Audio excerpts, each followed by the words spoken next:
Good evening, everyone, and welcome to this meeting of the Washington County Board of Education. I call to order this meeting and declare a quorum. We have all members present and our student member as well.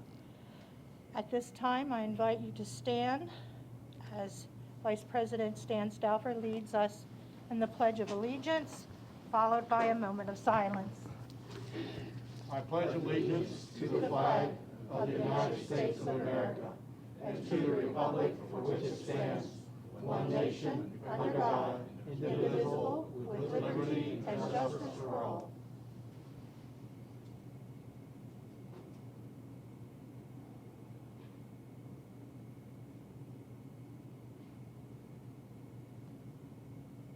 Thank you.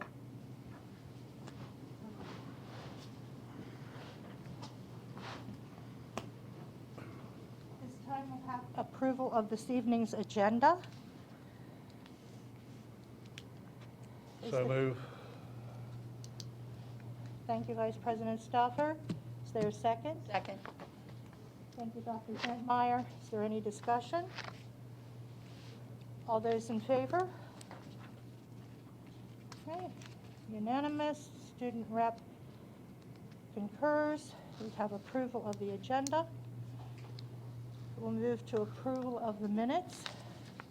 President Williams, I move for the approval of the closed session minutes dated Tuesday, August 17th, 2021. Thank you, Mrs. Murray. Is there a second? Second. Thank you, Dr. Zentmeyer. Are there any additions or corrections to the closed session minutes of August 17th? All those in favor of approval? Okay. President Williams, I move for the approval of the business meeting minutes dated Tuesday, August 17th, 2021. Thank you, Mrs. Murray. Is there a second? Second. Thank you, Dr. Zentmeyer. Are there any additions or corrections to the business meeting minutes of August 17th? All those in favor? And lastly, President Williams, I move for the approval of the retreat minutes dated Saturday, August 28th, 2021. Thank you, Mrs. Murray. Is there a second? Second. Thank you, Dr. Zentmeyer. Are there any additions or corrections to the retreat minutes of August 28th? Okay. All those in favor? All right, 5 affirmative. Any in opposition? Sustain. Any abstentions? 2 abstentions. Thank you. All 3 sets of minutes have been approved. Thank you. Okay, at this time we'll have reports to the board. We have with us this evening Mr. Earl Stoner, who is the health officer for the Washington County Health Department, and Dr. Diana Gaviria, am I pronouncing that correct? Who is the deputy health officer. Welcome. We're happy to have you with us this evening. All right. So thank you for the invitation for us to be here tonight. We greatly appreciate it. What I would like to do is to provide a little summary from a metric perspective or our indicators perspective as to kind of where we are, specifically just in general, and then specifically with the pediatric population. And then we had a couple questions that were posed to us that I think will answer some of the questions that you guys may have, and then obviously I'm sure there'll be other questions that you guys have during the presentation that we can have discussions about. But first, from the metric perspective, just in general, we obviously as a country and even globally continue to experience continued uptick in cases, hospitalizations, and deaths. However, over the past 2-3 weeks, we have seen a slowing of that. So the hope at this point in time and what it looks like in the U.S. is that we're plateauing, and hopefully over the course of the next 2 or 3 weeks, we'll start a decline. Typically what we've seen in these surges or in these spikes are about a 2-month rise, and then we, go on the downward deceleration, as what they call it. So cases had been rising at about 30% a week, but now we're looking at, 10 to 12% a week. So again, it looks like we're plateauing, which is a good thing. Here in Washington County, our current positivity rate is 7.7. We had a recent high on the 4th of 8.9, so it's kind of bobbing around inconsistently. Our current case rate, which is probably the greater number to follow, is 34.14. Our recent high with that was 37.93 on the 31st of August. And basically what that is that your rate per 100,000 people.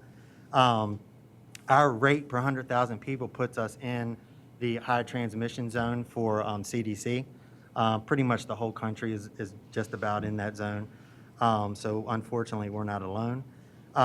If you look at hospitalizations here currently in Washington County, we have 32 people hospitalized. That's as of today.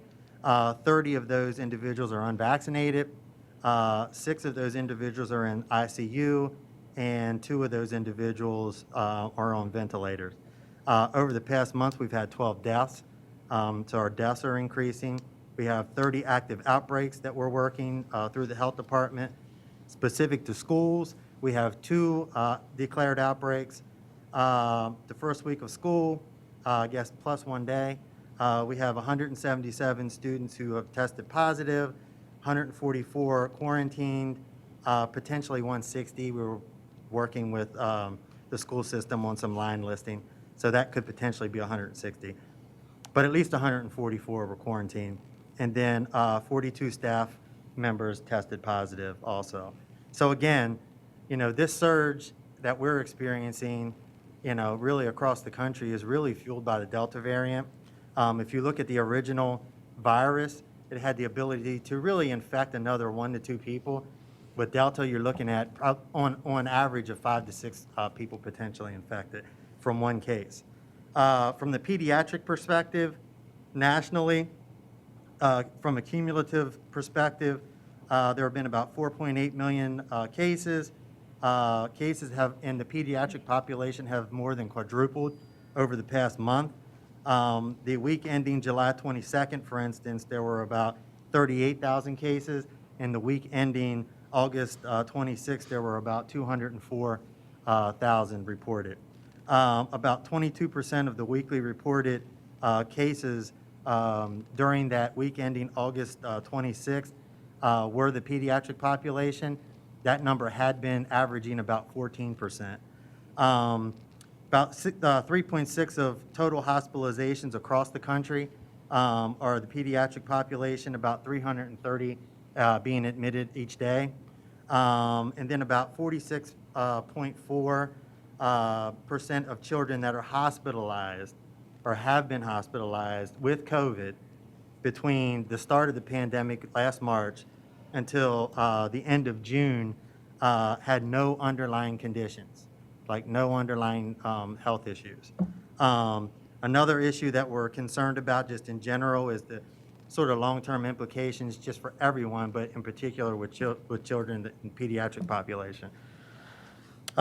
Specific to Maryland, we've had about 83,000 confirmed pediatric cases.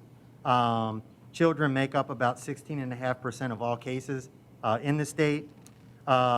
Since August 1st, there have been about 95 hospitalizations in that pediatric age group. Currently, there are 12 pediatric hospitalizations across the state, 6 in ICU level care. There have been a cumulative total of 10 pediatric deaths. Specific to Washington County, which I'm sure everyone's most interested in, we've had just total, not just pediatric, but total case rate or total cases of 16,291. In the 0 to 9 age group, there have been 757 confirmed cases, and in the 10 to 19 age group, there have been 1,717 confirmed cases. As of today, there are no pediatric hospitalizations in Washington County. There had been 1 last week and then just a few over the course of the pandemic. Most of those actually, I believe, were sent to larger children's hospitals down the road. But in essence, we've had about a 25% increase in cases in the 0 to 9 age group since July 1st. So since the Delta-fueled surge has started, we here locally have seen about a 25% increases in cases just in that 0 to 9 age group. That's highest of all the age groups that we keep numbers for. If you break it down a little further, in case distribution, just as a total of all cases. So the 0 to 9 and the 10 to 19 age group as a percentage of all cases. 9% of new cases were 0 to 9 from July 1st through September 3rd, as compared to averaging about 4% up until that point. And then about 13% of new cases were in the 10 to 19 age group, compared to about 10% up until that point. From a vaccination perspective, just as a total population, everybody who lives here, 46% fully vaccinated. If you look at just the 18 and over, the adult population, we're about 56% fully vaccinated. Excuse me. If you look at all eligible, 12 and up, we are 54% fully vaccinated. 65 and older, we are 81% fully vaccinated. And then breaking out the 12 to 17 cohort, we are 35% fully vaccinated, 41% partially vaccinated. And as a comparison, Maryland's about 56% fully vaccinated within that 12 to 17 cohort. Just as a quick overview, MDE and MSDE strongly recommend that we continue to work, local health departments and local school systems continue to work hand in hand and work collaboratively to determine really those layered preventive strategies that enable, kids to be back in the classroom. The recommendations, again, are aimed at getting kids back in the classroom at full capacity. And then the recommendations align with, obviously, CDC guidance that comes out of Atlanta.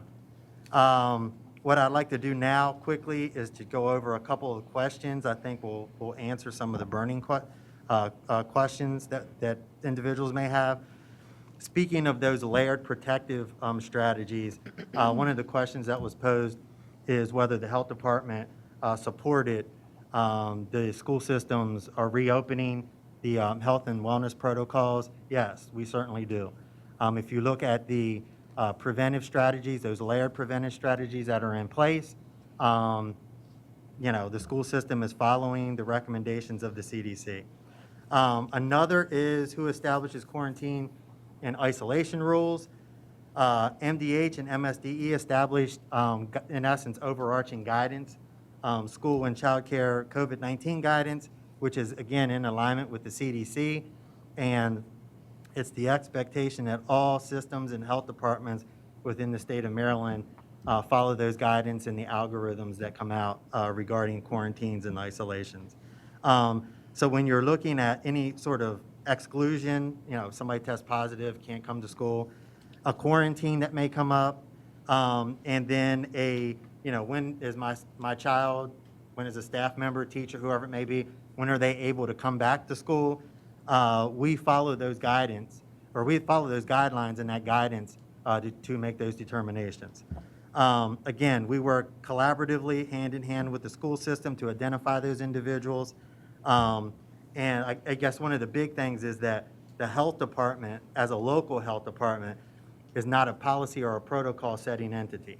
We follow MDH, CDC, and in this case, MDH/MSDE guidelines and recommendations.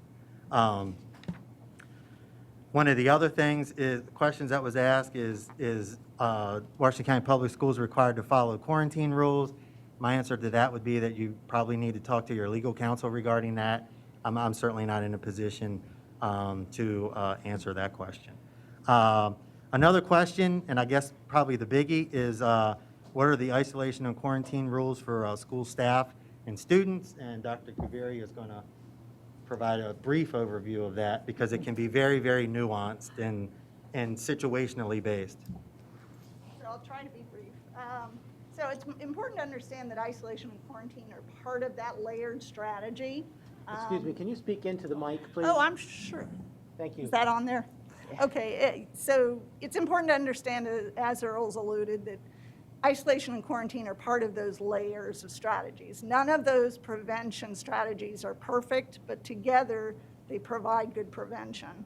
So the isolation is the period of time that a positive individual should stay out of public and stay away from other people they could expose. That's set by CDC guidelines. It's in general, isolation for someone who is positive is 10 days, either from the onset of their symptoms or from the time they test positive, whichever one is earlier. There are some exceptions. People who have severe immune compromising conditions may need to be isolated longer because they may shed virus longer. People who are severely ill for the same reason may also need to isolate longer. But 10 days is generally the rule for isolation. Quarantine gets a little more difficult. Quarantine is for a period where people who have been exposed are asked to stay away from other people because during that incubation period, they may become infectious even before showing symptoms and certainly before being diagnosed. So quarantine often means that people who feel fine are being asked to stay away from the public, and sometimes that is difficult. But quarantine, for the quarantine rules are that close contacts who are not fully vaccinated should not attend, work in, or visit a school or child care program until they complete quarantine. Quarantine period of 14 days is sort of the gold standard. That is the full length of an incubation period for the coronavirus. But that's difficult, so there are actually shorter options. Quarantine can end after day 10, so you count from the last exposure, the last time the person was exposed to someone who is positive. Day 10, 10 days is one of the shorter options, as long as they don't develop any symptoms or test positive. And they're asked to monitor for symptoms daily. There's also another shorter option for quarantine, which is also applicable in schools, and that is 7 days with a negative test on or after day 5. That, again, people should monitor for symptoms, and if symptoms develop, should get tested. And then if they test positive, then they go into that isolation. Rather, they're no longer in quarantine if they test positive. When they meet those symptoms, after they've met those quarantine requirements, if they're released, they're still asked to monitor for symptoms for a total of 14 days, because that is that incubation period, and to remain strictly masked, because there is a small chance of becoming positive after that day 7 or that day 10 of the shorter quarantine options. Fully vaccinated people, these quarantine options are for people who are not vaccinated. Fully vaccinated people are recommended to test 3 to 5 days after their last contact with the positive, and to mask for 14 days or until they have a negative test. Those people are not currently recommended to exclude from school or work. There is an exception. So determining who needs to quarantine depends on the definition of a close contact. The general definition of a close contact is being within 6 feet of someone who is positive during their infectious period, which is their period of isolation, and actually goes back 2 days or 48 hours from when they are diagnosed, because we know that people can be infectious before they're diagnosed or before they develop symptoms. So close contacts are 6 feet, within 6 feet for more than 15 minutes cumulative over a 24-hour period. However, there is an exception for schools, which is important to understand. In a school setting, in an inside classroom, students who are between 3 and 6 feet of each other. So who are closer than that 6 feet, but who are within 3 and 6 feet, are not considered to be exposed, provided that they are both consistently masked. If they are wearing masks appropriately and wearing them consistently, they actually lower that distancing to 3 feet. Again, if they're closer than 3 feet for more than the 15 minutes, then they would be considered a close contact. That only applies to students in an indoor classroom, doesn't apply to adults, staff, or teachers, and it doesn't apply to other settings in the schools, for instance, cafeterias or buses or other settings like that.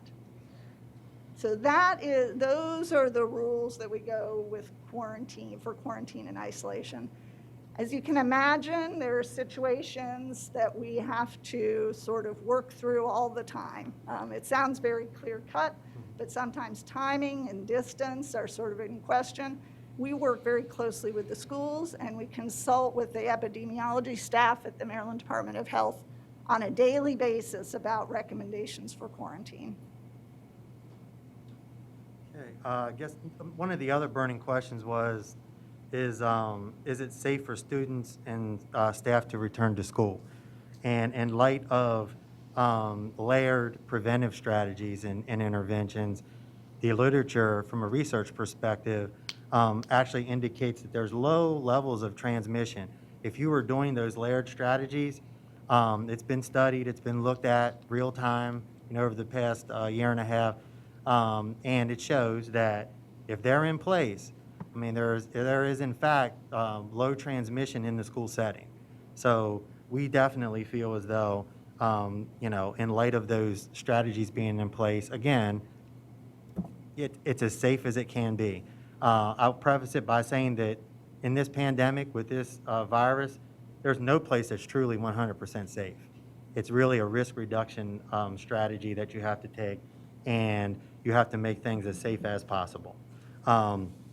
Again, another question is, why do vaccinated individuals still need to be masked, or should they be masked? And again, CDC recommends masking for all individuals in school, from universally, and also indoors, even for all fully vaccinated individuals in areas of high community transmission, which would be, at this point in time, Washington County.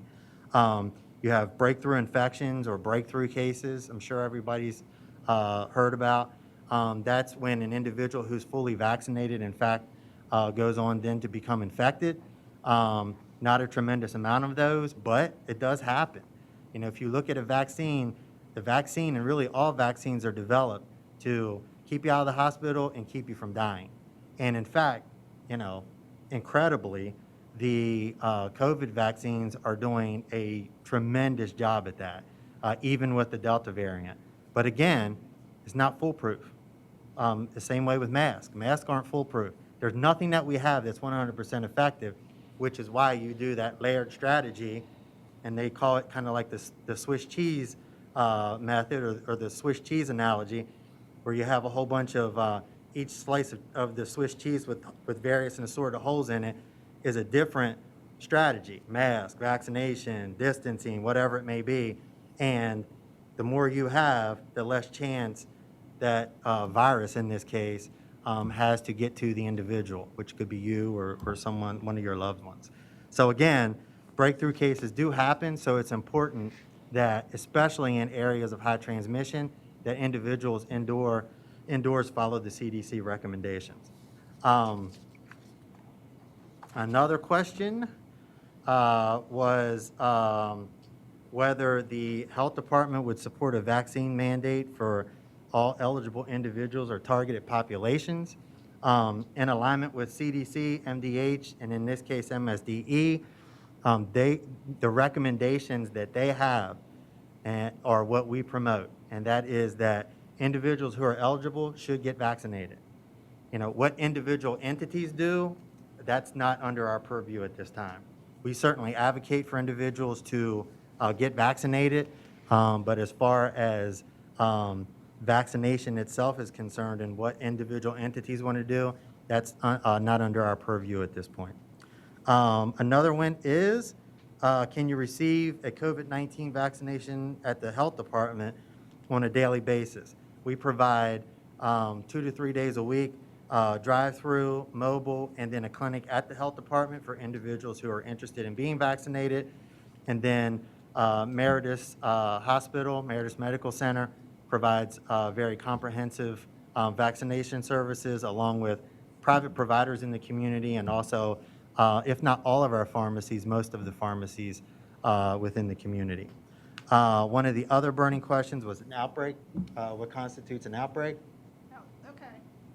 So an outbreak in general, the term refers to any, it's defined as an increase in cases of disease in time or place that's greater than expected.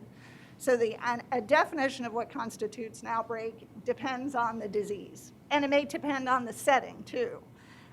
In schools, there are 2 different outbreak definitions. A classroom or cohort outbreak is at least 2 confirmed cases among students, teachers, or staff within a 14-day period who are epidemiologically linked. That means that they had some contact with each other during that 14 days, but are not household contacts. So if you have 2 kids from the same family in a classroom and they're positive, that does not necessarily constitute an outbreak because that doesn't really demonstrate that there's transmission within the classroom. The concern is there transmission within the classroom? Then there's the definition of a school-wide outbreak.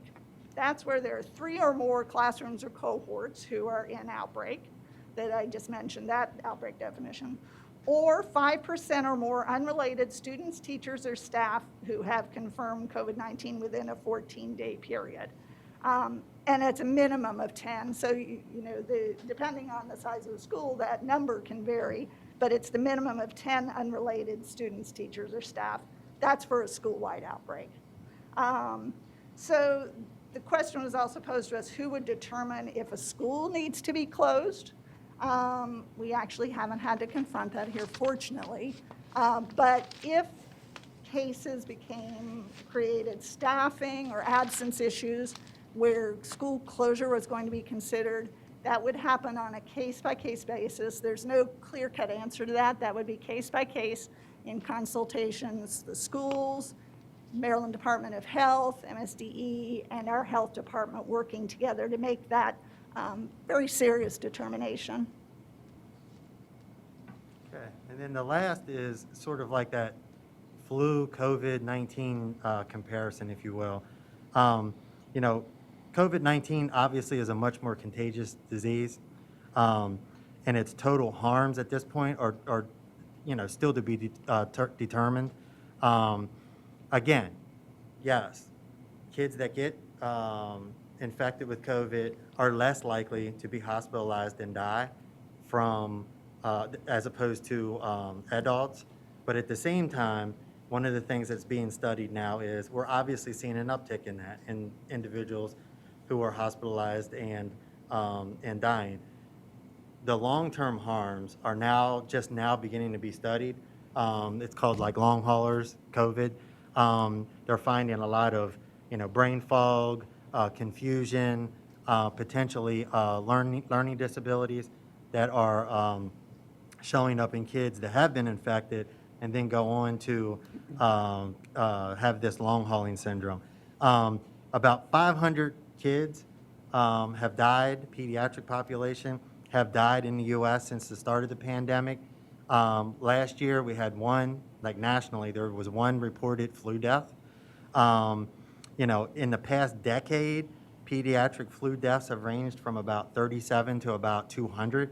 And if you really sort of total all those together for about the last 5 years, it equals the amount that's been reported for the COVID-19 deaths in that pediatric population. So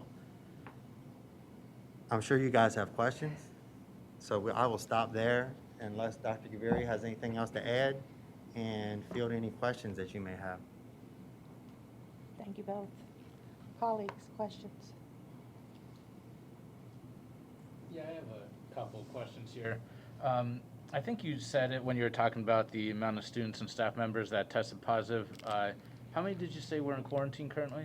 Hold on, let me look real quick. I think it's a 144. So, maybe I misheard you, and you said 177 tested positive? Correct. So, how is there more that tested positive than in quarantine? Well, that's actually a good thing because typically you see the reverse. But Right. in this case, you have 177 kids who have tested positive, and you only have 144 kids who have been determined to be in close contact. That 177 doesn't necessarily mean that they even step foot into school. So if a kid, say for instance, tested positive before school even started, then he would have not, or she would have not exposed anyone, and that individual wouldn't have needed any quarantine. So, how many of the 177 that tested positive were in the school system? I don't know that offhand. And then I guess my next question would be, how long has the Delta variant been known to have been around? The Delta variant actually has been known to be being around since last December, January-ish. It started in India, made its way across Europe, and then came to the U.S. Really, in the U.S., it started to be picked up around the end of May, early June, and then obviously just caught on, took off like wildfire. So how about during summer school? How was the positivity rate in summer school in the school system? I don't have those figures in front of me, but I don't think that we had, there weren't any major issues in summer school. 'Cause Obviously, there were some quarantines and some students who actually tested positive, but there weren't any significant issues. I think you could see what I'm getting at. In summer school, the kids were not wearing masks, and there was no issues. And now they're in school and they have to wear a mask. Does that make sense to you, or? What makes sense to me is that the CDC has called for and recommends universal masking. The Maryland Department of Health and the Maryland State Department of Education have called for universal masking, and in fact have gone on and potentially done a universal masking mandate. But again, when you look at layered strategies, masks work. I mean, the preponderance of evidence is that masks work and are effective at preventing the spread of the virus and are safe in the wearing of the facial coverings. So are you asking whether I support masking? No, Oh, I'm okay. just asking if that made sense that you didn't have to wear them and now you do, but everything was, I don't want to necessarily say fine, because anyone that gets sick or die, I think we could all agree on that, but we didn't have it and now we do have it, and that just didn't make sense to me, that everything was relatively okay and now all of a sudden it's a problem. Before we went back to school, we were told this. And I know you kind of touched upon this. You said it's kind of more illegal, the enforcing and the requiring of the quarantine. Could you kind of touch upon how that looks with the collaboration between WCPS and the county health department? You mean how the process works? Yeah. You may know more about it than I, but I'll take a stab at it. In essence, every day we get a list. And I mean, hundreds of people on the list at this point in time. That list is then sent over to the school system, correct? Yeah, and the schools often, in many cases, the schools know before we do if the parents have notified of a positive. So there's communication both ways, honestly, about who has tested positive and who's been recommended to isolate and quarantine. Yeah, and then we work with the school system to determine, because we aren't in the school system, we don't have the cameras, so we work with the school system to determine who was a close contact of that individual. Then those individuals are then contacted to say, you have to quarantine, so on and so forth. So there's it's a mutual process. Thank you. And I guess one more question. I'm going to say you. I mean you as the county health department. I don't want to sound rude. No, that's fine. You kind of touched upon, you said the CDC makes their guidelines, then the state makes their guidelines, and then you, I guess, correct me if I'm wrong, you kind of follow them, right? So where do you come in as far as, I guess, I don't know how to question this, but where does the county health department come in as far as what your actual roles and responsibilities are, as far as the adherence to that goes? Specific to the schools? I guess in general, Well, in general, we take at this point in time, there are no state restrictions. You know, before the governor lifted the state of emergency and then scaled back the restrictions, one of the main responsibilities that we had from an enforcement perspective is to enforce, you know, whether it's masking, social distancing, whatever it may be.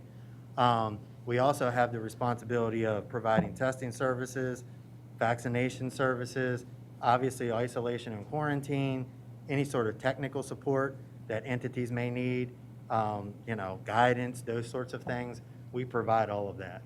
From a policy setting, you know, does Earl Stoner or the health department sit at the health department and say, we're going to mandate this? We don't have that authority. right. We don't. I mean, we just don't. I mean, there are some health departments in other states that do, but that's, you know, that's just the way that their state is set up. Right. But from a being able to enact restrictions and mandates, we don't have that authority to do that. We're basically just enforcing the things that come out of the state and or following the recommendations and the guidelines to ensure that those policies, those procedures, those protocols that come out are followed. So, and this, I promise, will be my last question then. It's So, you said, you know, you'll follow the guidelines that the CDC sets forth. That makes sense. And then you said you'll enforce what comes out of the state, and also you said Governor Hogan lifted all the restrictions as well, right? So everything that we're doing now is a guideline and not a requirement. Again, I would say that you need to talk to your legal counsel about that. My understanding is that it is the expectation from MSDE and from the MDH, Maryland Department of Health, that these guidelines are followed. I do know that as health officer, I have in COMAR, through the secretary, there is a legal obligation for the health department to ensure that isolation and quarantine happens at the local level. Outside of that, as it relates to what happens in the school, I don't have any authority over, but it's explicit in the guidance that comes out that it's the expectation from both of those entities that, you know, WCPS and WCHD follow those guidelines. As far as legal challenges to that, you would have to talk to your legal counsel. Thank you. Mr. Stoner, I have a question, and Sure. then we'll get down this way. To the question, is it safe for students to return to school? You mentioned as long as the risk reduction strategies were in place, and several times you used the phrase layered strategies in place. And you said that if that were the case and those layered strategies were in place, schools would be as safe as they could be. As they could be. Could you please list for us Sure. what those layered strategies are? So the layered strategies would be, first and foremost, promoting vaccination. Another would be consistent and correct mask use, physical distancing, screening testing to promote, to promptly identify cases, any clusters or outbreaks that may be occurring, ventilation, or things such as HEPA filters and filtration, hand washing and respiratory etiquette, staying at home when you're sick and getting tested, contact tracing in combination with isolation and quarantine, and then cleaning and disinfecting. Thank you. You're welcome. Down this way. Mr. Gupta. I believe you mentioned this earlier. What did you say was the vaccination rate for 12 to 19, I believe? 12 to 17-year-olds? 12 to 17, yes. It was, I believe, 35%. Let me make 100% sure, though. 35% fully vaccinated, 41% partially vaccinated, and then as a comparison, the state is 56% within that cohort, the 12 to 17 cohort. 6% fully vaccinated or just partially vaccinated? I couldn't hear. Yeah, the 56% is fully vaccinated. Yeah, oh, for the state, yes, it's Yeah. full Okay, and vaccination. then do you know yes. what it is for partially vaccinated? I don't know that. Okay, I could get that to you, though. thank you. Mr. Gesser? Thank you. Thank you for coming tonight. We appreciate that. Mr. Stoner, could you give me an idea of signs and symptoms of the Delta variant? You don't know if you have Delta variant. The only way to know that you have Delta variant is to have your specimen. When you go get tested, they do the swab and they send it in, and it's either positive or negative for the SARS-CoV-2, basically COVID-19. You only know if you have a variant and which variant it is if it's actually sequenced. And only a small portion of samples are sequenced. I mean, in Maryland, it's kind of random, or if there's a major outbreak, they may say we need to like sequence, some of those samples. But you never know. The average layperson, like say if I go get tested tomorrow, I'm going to find out whether I have COVID or I don't have COVID. I don't find out whether I have the Delta variant or not. So the signs and symptoms, you don't have like fever, you don't have a It's loss. the same. It's the same as COVID. It's the same. So basically that's the same as like flu symptoms? It could be, yes. Flu, RSV, any sort of respiratory, it could be. That's why it's so important for individuals, if they're symptomatic, to go get tested. We have a lot of people who don't have severe illness that think they have, like, oh, it's just my allergies acting up, may just have a runny nose. And, their employer may be just doing surveillance testing that they come up positive, or they go in and they, say, well, let me go get tested, and they find out that they're positive. So have there ever been any studies shown that the Delta variant is how it's being transmitted? Well, the virus is the Delta variant. The virus, that's the Delta variant. Whether it's Delta, Alpha, whatever it may be, it's transmitted the same way. And how is that The being Delta, it's respiratory. It's through droplets. It's through aerosols. Droplets are, I don't know the micrograms, but if you sneeze or you cough, you typically put out a droplet. If you talk, you can put out droplets, but then you can aerosolize. Somebody playing in a band through their instrument, that's typically like aerosolization. The Delta, what distinguishes the Delta variant, again, is that it's more transmissible. What it takes for you to get sick is less, and typically when an individual is infected, their viral load, or basically how much virus they have in their body, is significantly higher than any of the other variants or the original virus. But as far as symptoms go, it's the same. Now, there are some ongoing studies, and I think the jury's out. I would defer to Dr. Gaviria. Does the Delta variant make you sicker, in essence? Are there more severe outcomes? And from what I'm gathering and what I'm hearing, like the jury is still out with that. I know that the prevailing thought is looking like we're seeing, say, for instance, more kids in the hospital and more kids having more severe outcomes because there are just more cases, as opposed to it's more severe. And again, I would defer to Dr. Gaviria if you know anything different. No, that's exactly, they just recently released a study of hospitalizations, a pretty large study of hospitalizations from March 2020 through August of this year. And they found that large uptick in pediatric cases due to Delta, but the percentage of children that are hospitalized and end up in intensive care appears to be about the same. So they sort of are tentatively concluding that it's not necessarily causing more severe disease. It's just we're seeing these big numbers, as Earl said, because of the high community transmission. So the testing that we do in Washington County, is there any of that rapid testing that can be given to children? I mean, you can do rapid testing with anyone. I think that you probably could answer that better than I, but anyone can do a rapid test. And how quickly is the turnaround for that?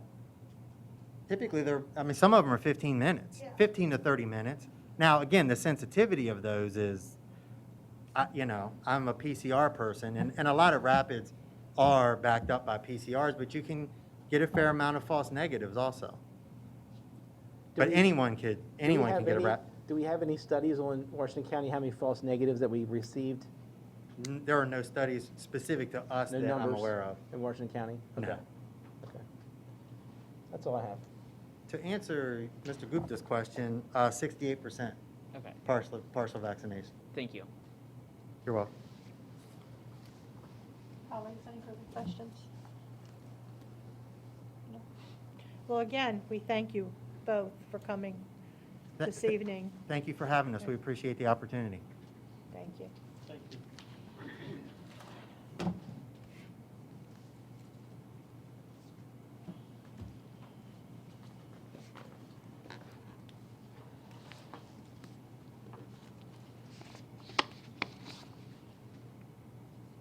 Okay, this is the portion of the meeting where we do public comment.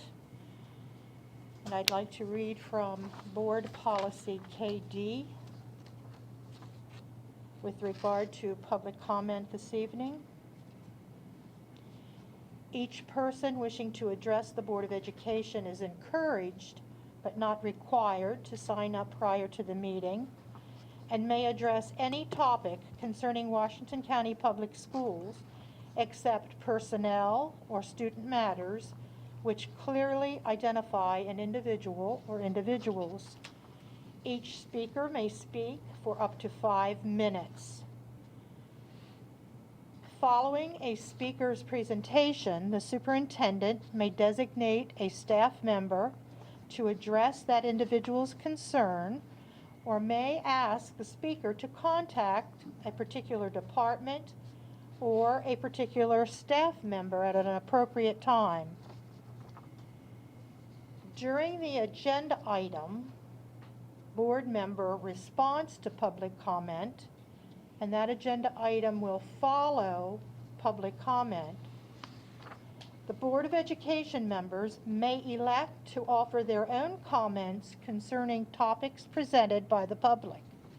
Each board member will be given 3 minutes to speak and may not transfer his or her time to another board member. A member who chooses to address a speaker's comments will refrain from initiating a dialogue. Any board member may indicate his or her intention to follow up with a speaker at a later time as an individual board member, but not as a representative of the entire board. We have a timer set, and we can move right ahead to our first speaker. My understanding is we're going to have 2 speakers at the table, so we'll have our first and second speaker. First speaker I have is Rebecca Mann, and the second speaker, Sean Martin. Is Mr. Martin here? Mr. Martin might not be here. He's not coming? So it's Lynn Prince as our, okay. Are you? We're certain Mr. Martin is not coming, correct?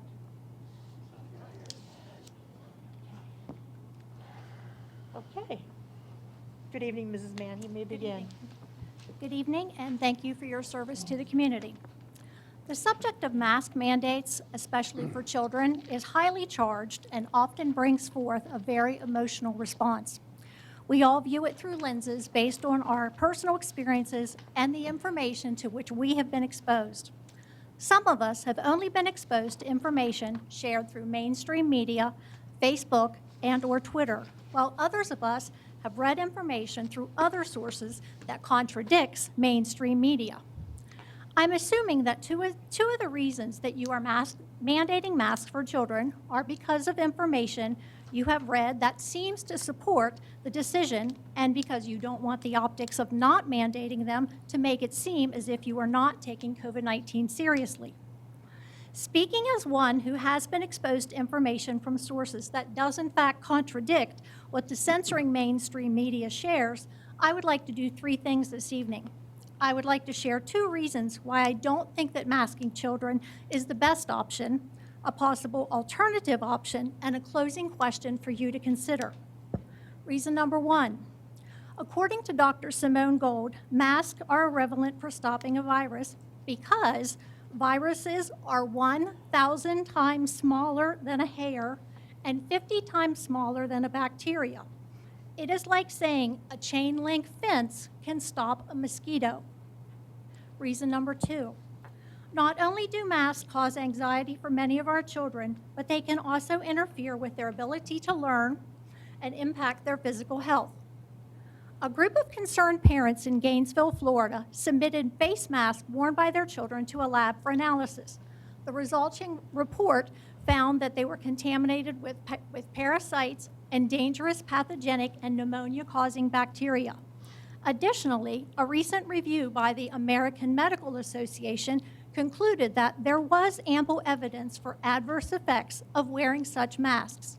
We suggest that decision makers weigh the hard evidence produced by these experimental measurements accordingly, which suggests that children should not be forced to wear masks. As an alternative to mandating masks for children, perhaps Washington County could be a trendsetter and initiate a program that, instead of instilling fear in our children, could encourage them to be proactive with strengthening their immune systems. They could be encouraged to eat more foods that contain vitamin C. They could be encouraged to spend more time outside in the sun to give them more vitamin D. They could spend less time gaming and more time going for a run, riding their bike, taking a walk with their family, activities that would improve the health of their lungs. Vitamin C, D, and zinc and quercetin have been shown to both prevent and cure COVID-19. In closing, I ask that you consider this question, knowing 3 things. Children experience lower infection rates, accounting for less than 10% of the cases of the United States.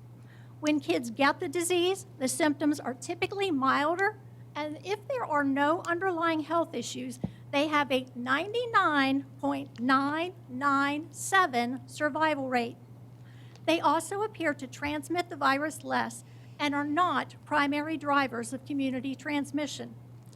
If one of your reasons for mandating that our children wear masks is to reduce the transmission of the virus to the population that is more vulnerable, my question to you is this: is it the job of the children to protect the adults, or is it the job of the adults to protect the children? Thank you for your time, and I pray that God grants you the wisdom to rescind your decision to mandate our children wear masks in school. Thank you. And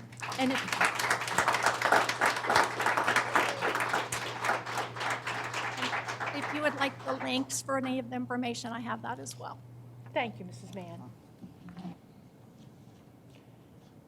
My name is Lynn Prince. I'm a 64-year-old retired skilled trade electrician for Mack Trucks. I'm a husband, a father, and a grandfather. That's why I'm here today. So I'd like to start the presentation by reading a paragraph from the Association of American Physicians and Surgeons. The publication is dated September the 20th at the height of the pandemic. COVID-19 is a politically charged and is infectious, politically charged as it is infectious. Early in the COVID-19 pandemic, the WHO, the CDC, and NIH, Dr. Anthony Flip-Flop Fauci discouraged wearing masks as not useful for non-healthcare workers. Now they recommend wearing cloth face coverings in public settings. This recommendation was published without a single paper or information provided without a single science paper or information provided to support the cloth masks actually provide any respiratory protection at all. The COVID-19 virus is between 50 and 140 nanometers in size. That's 1/1000th of a meter. A sheet of notebook paper is 100,000 nanometers thick. Use of a cloth or surgical mask is the equivalent of using a screen door for an umbrella in a rainstorm. Another paragraph I'd like to read from the same publication is the psychological damage the masks cause. Young children. The study was done in Belgium on September in 2020. 70 Belgian doctors begged for the cancellation of mask mandates at school.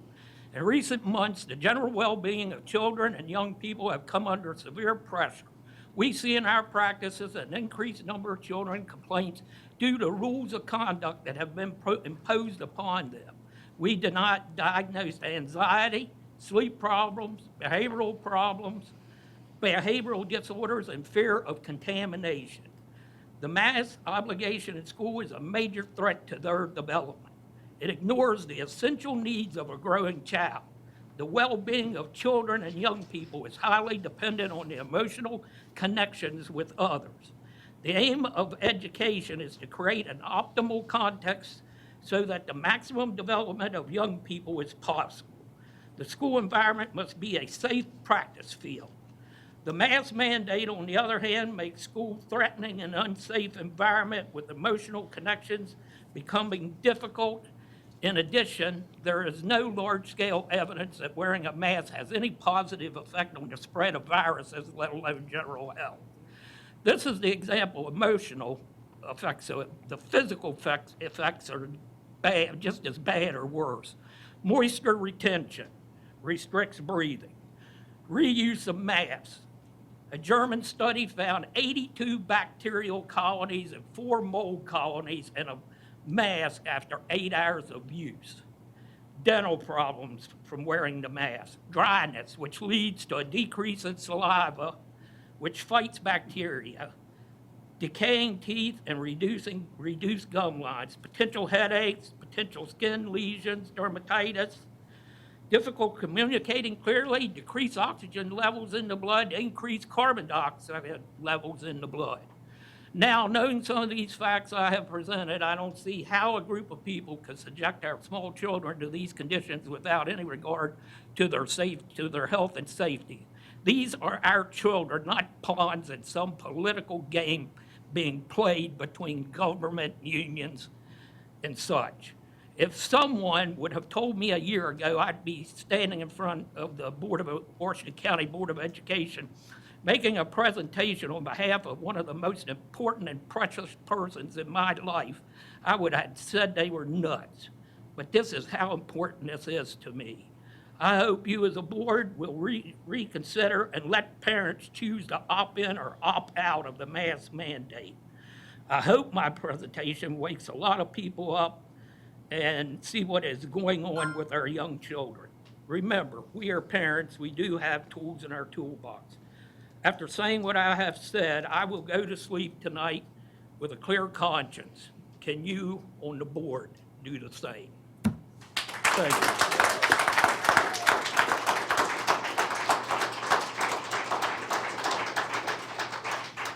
The documentation for everything I read is here. There is 2 articles that are positive on the N95 masks. They will stop 20% of the virus. Thank you, Mr. That was about Prince. all I could find. I will leave this here for anybody that wants to read it or throw it away or whatever you want to do with it. Thank you, Mr. Prince. Thank you. Is this Matt Hamilton? Yes.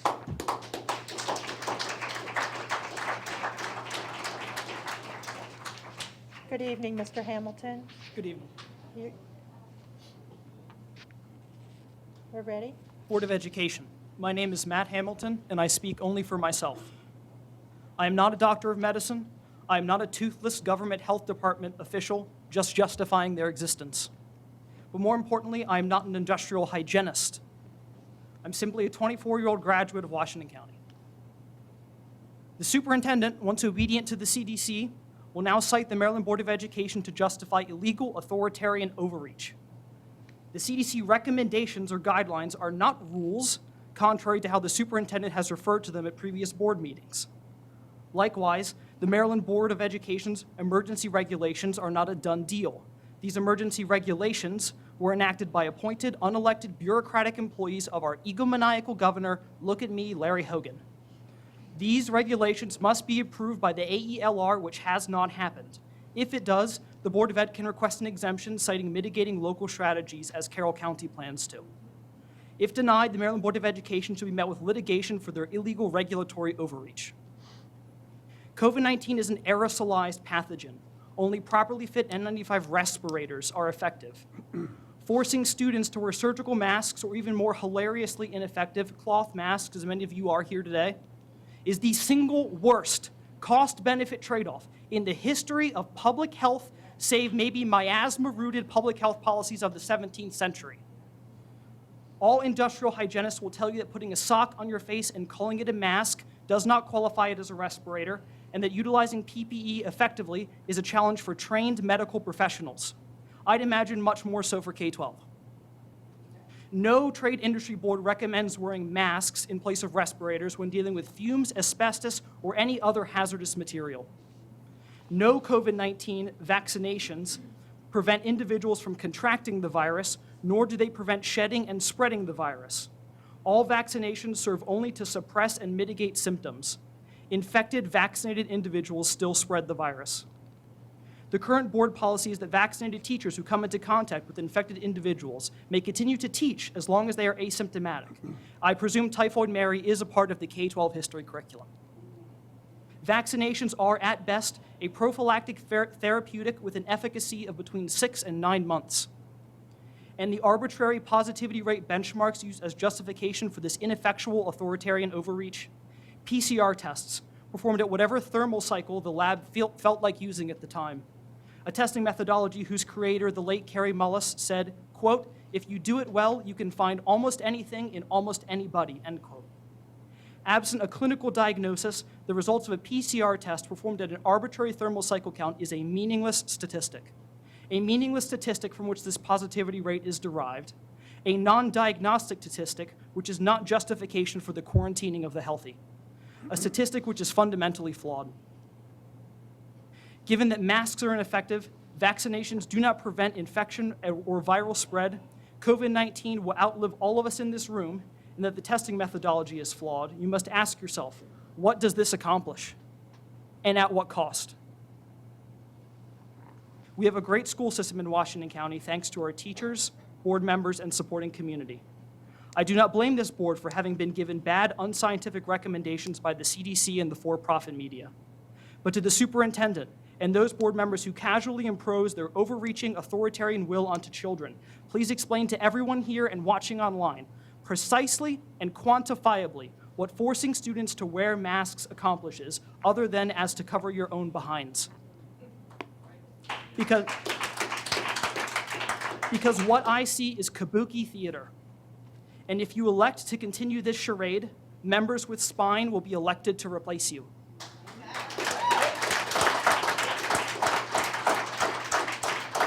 And to quote Benjamin Franklin, those who would sacrifice freedom for security deserve neither. Thank you.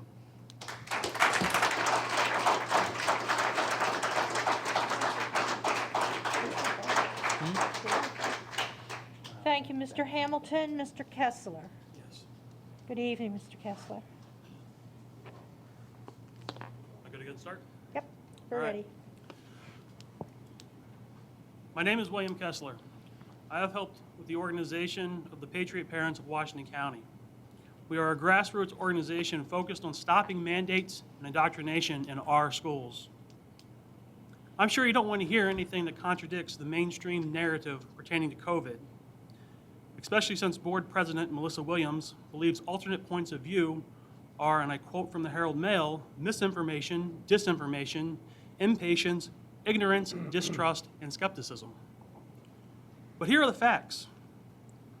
There are legitimate scientific studies that prove masks are harmful, especially to kids. There are also studies that say they help. I once took a statistics class, and my number one takeaway was that data can always be manipulated to tell any story that you want.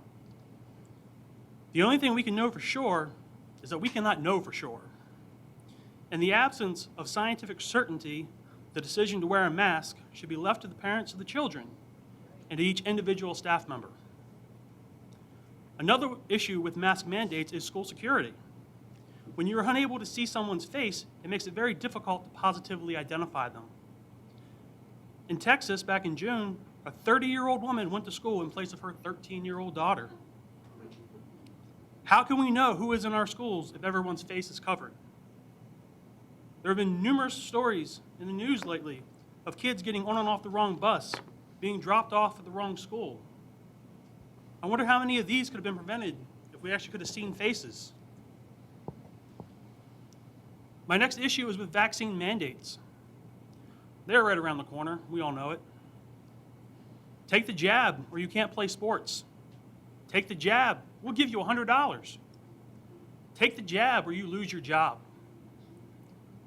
It is impossible to know how safe the vaccines are, especially since clinical trials won't be complete until 2023. News is also starting to break about how effective ivermectin is at treating the virus, and also how vaccinated people can still get and transmit the virus. Once again, I say without absolute scientific certainty, the decision to vaccinate should be made uncoerced by the parents of students and individual staff members. Vaccines may help one person, but they very well may kill the next. It's time that we quit making policy decisions based on headlines. Actually read the article, check the sources, do your own research. Facebook fact checkers are not God Almighty. Even Google works to hide the truth and to support the narrative. If you haven't realized it, COVID is never going away. There will always be another variant and another booster shot. It's time to take the mask off, stop social distancing, and quit quarantining healthy individuals. This won't go away until we quit playing along. I don't know if any of this will expand your thinking or change your mind, but I do ask that you at least be honest with us. Don't tell us this mask mandate is to prevent quarantine. That has turned out to be a lie. We just found out 144 students are currently quarantined. Just admit that the main motivation is money. Tell us you are masking our kids for X number of tens or hundreds of thousands of dollars for funding for following protocols. Be honest and just tell us you sold out our freedom for funding. Tonight you are being put on notice. You have awakened the beast. You no longer get to sit here and do the will of the liberal teachers unions without resistance. We are the parents.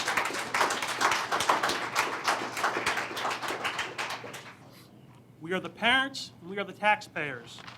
These are our children. These are our schools. You are elected representatives. Start representing us or resign. Otherwise, we'll be happy to vote you out in the next 2 elections.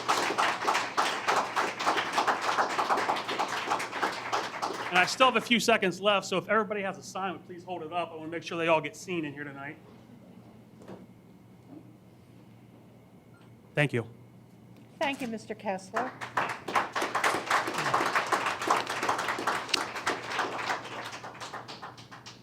Ethan Lowen, is it? Good evening. Thank you. I'm speaking against mask mandates because of the effect it is having on our children. 3 weeks ago, a friend of mine was told by his child's second-grade teacher in a neighboring school district that they have been told to be prepared to teach their second-grade students as if they were still in kindergarten. Because the pandemic began when they're in kindergarten, and the majority have made little to no progress since.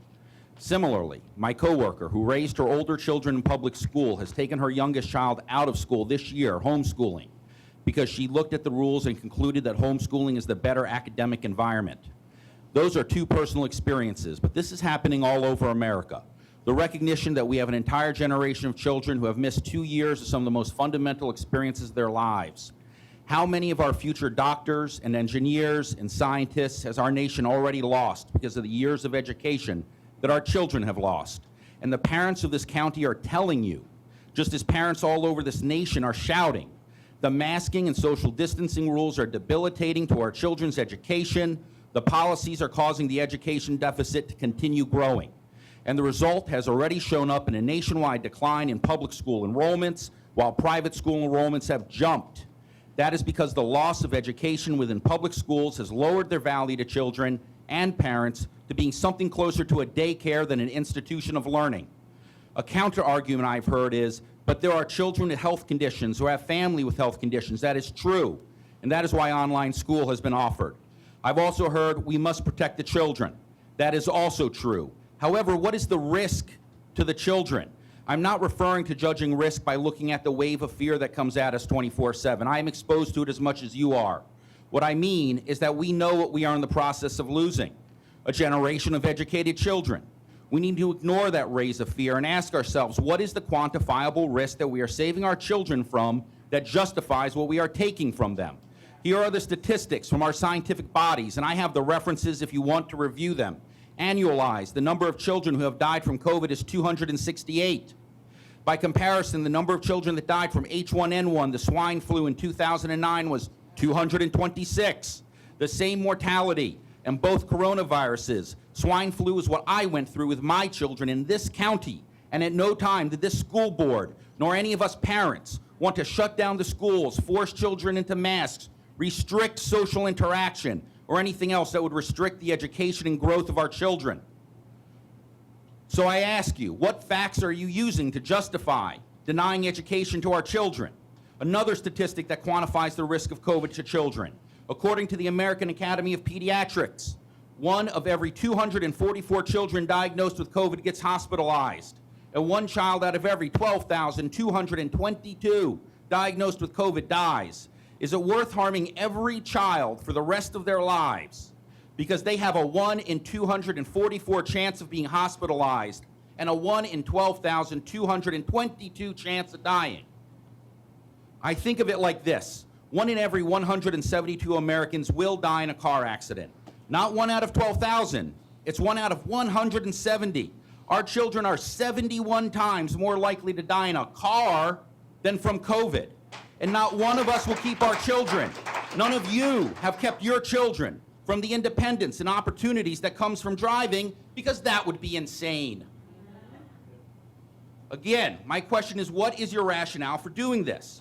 And if your answer is nothing more than you telling parents that they must give in to the wave of fear, then I point not only to the facts I just mentioned, but also to the history that has been established during this pandemic between those who believe that fear is the better part of wisdom versus those who believe in the uniquely American concept that the freedom of the individual to decide for themselves and their family has yielded the most inventive, the most creative, the most fair society in the world. For example, the leaders of California put in the strongest and longest running restrictions in the country. As one California resident told me, it's like living in a prison. Then there is Florida with the country's most lax restrictions. And for a solid year, we heard the media praise California's politicians and vilify Florida's.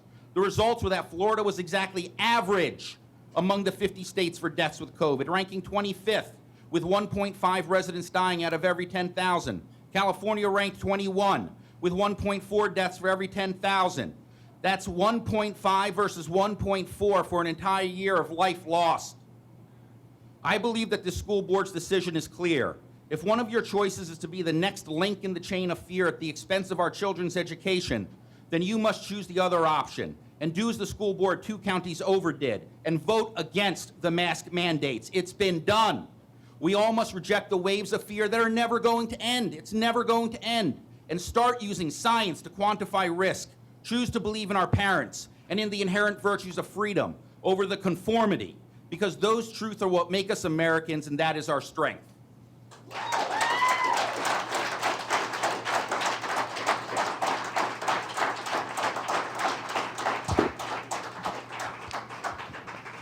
Thank you, Mr. Lowen.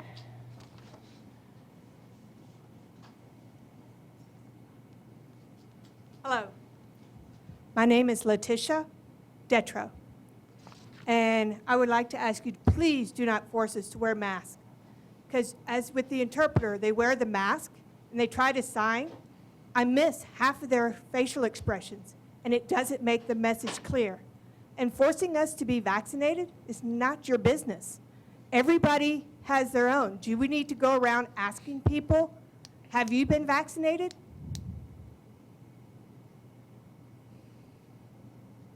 And please, don't teach about other countries hating each other. Because my family is black. My family is white. We don't hate each other. Thank you. Thank you, Ms. Detro.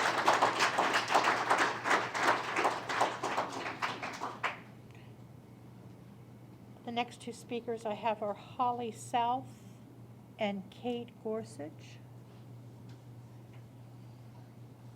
Good evening, Ms. South. Good evening. Sorry.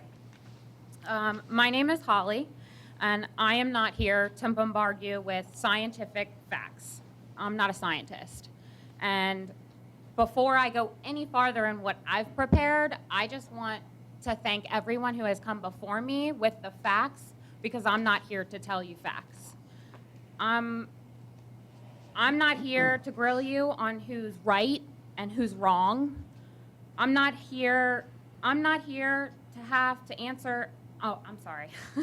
I'm not who you have to answer to when your time is up. Rather, I'm here to put a few things into perspective for you. School is a safe haven, especially for the less fortunate kids. School is where kids go to have stability. They don't have mom and dad arguing there or any other distractions that rob them of their childhood.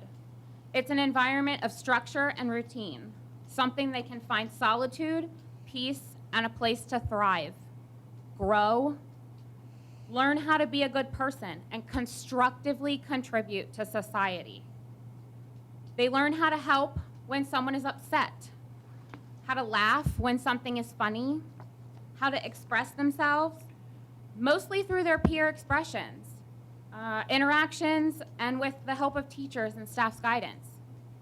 We used to teach school kids, if someone upset you, you talked about it, expressed how it made you feel, and both sides learned how to communicate better, and how to be better as a group. Now you teach them to sit down and be quiet because agreement is easier than constructive conflict. Why are you teaching our children how to be a better white person, Asian, black person? Can we not just teach them how to be better humans? You are teaching them color, race, privilege, political agendas, and divisions. Why can't you teach them to respectfully agree to disagree? The real beauty of the freedom of choice and opinion. I'm sad. I'm sad for my children and what the public is doing for them, or in this case, not doing for them. You, the Board of Education, have let our children down. You are removing our voiceless children's American freedom and rights before they even learn what those are.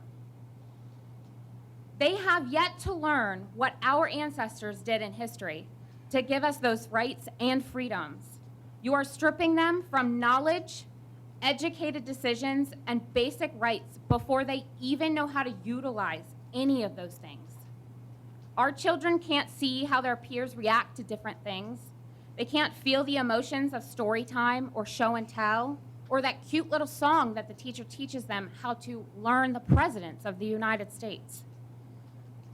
You are in the process of destroying our next generation before it even has time to develop. How will they know how to be proud when they're doing well, or push themselves when things are a little harder? How will they know what the meaning of our American flag is if you are taking away everything that flag stands for? Men and women have fought and given sacrifice after sacrifice for our freedom. If you think I'm going to just stand by and allow you to teach my children to disrespect everything our flag stands for, everything that's been sacrificed, everything our fellow Americans have stood for, have stood to protect, you are very wrong. I am proud to be an American. I have taught my children to be proud Americans. And I will stand until my last breath to make sure I am an American those brave men and women can be proud to fight for. If you continue to mandate and indoctrinate our children, know that there will be consequences to your actions. And I'm not talking about burning down our cities or raiding our stores and schools. We take pride in those cities and local businesses. We take pride in the comfort of freedom that gives us these places and things. But we will not be silenced. That is our rights, given to us by our founding fathers. I am not here to parent with you or any other government official. You are not my child's parent. You are elected officials, elected to be our voice, our children's voices. Stop using politics as scare tactics and know your place where you sit. The days of us sitting quietly watching you slowly destroy our children's future is over. I'm here to tell you we will not stop. We will be heard, and you will be held accountable with every action you take. We are watching the choices you make. Our children are living the decisions you make. It's time we, the people, hold you accountable to our Constitution as it was intended to be. Thank you.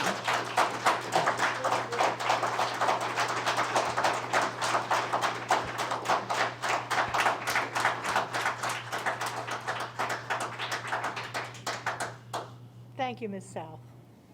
Ms. Gorsuch, good Yes, evening. Thank you. Good evening, Dr. Michael, board members.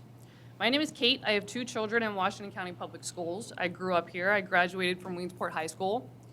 Both of my parents are retired WCPS teachers. So I'm speaking to you today as a community member who's not only a parent, but also an advocate for teachers.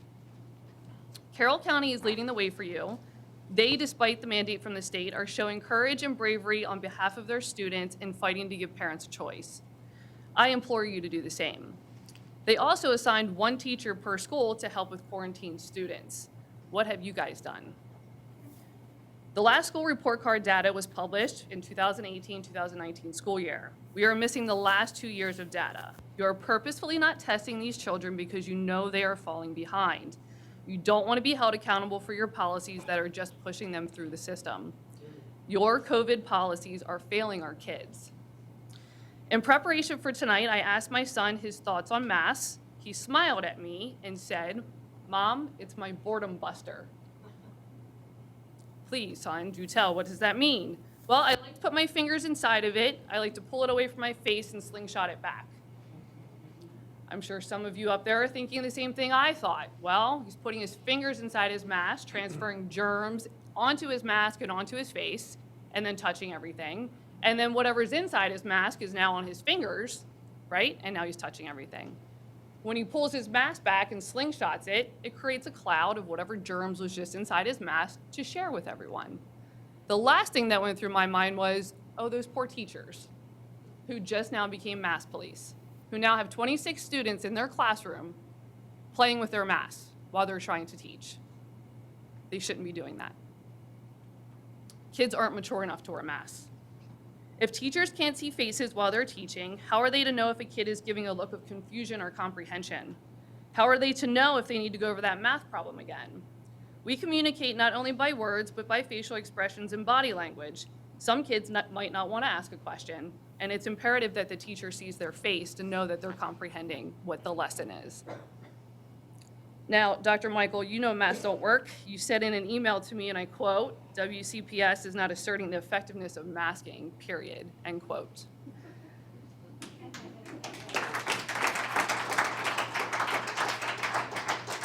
Thank you for that, and I'm glad you agree with me. And you also agree with the University of Louisville and the University of Waterloo, and the CDC, by the way.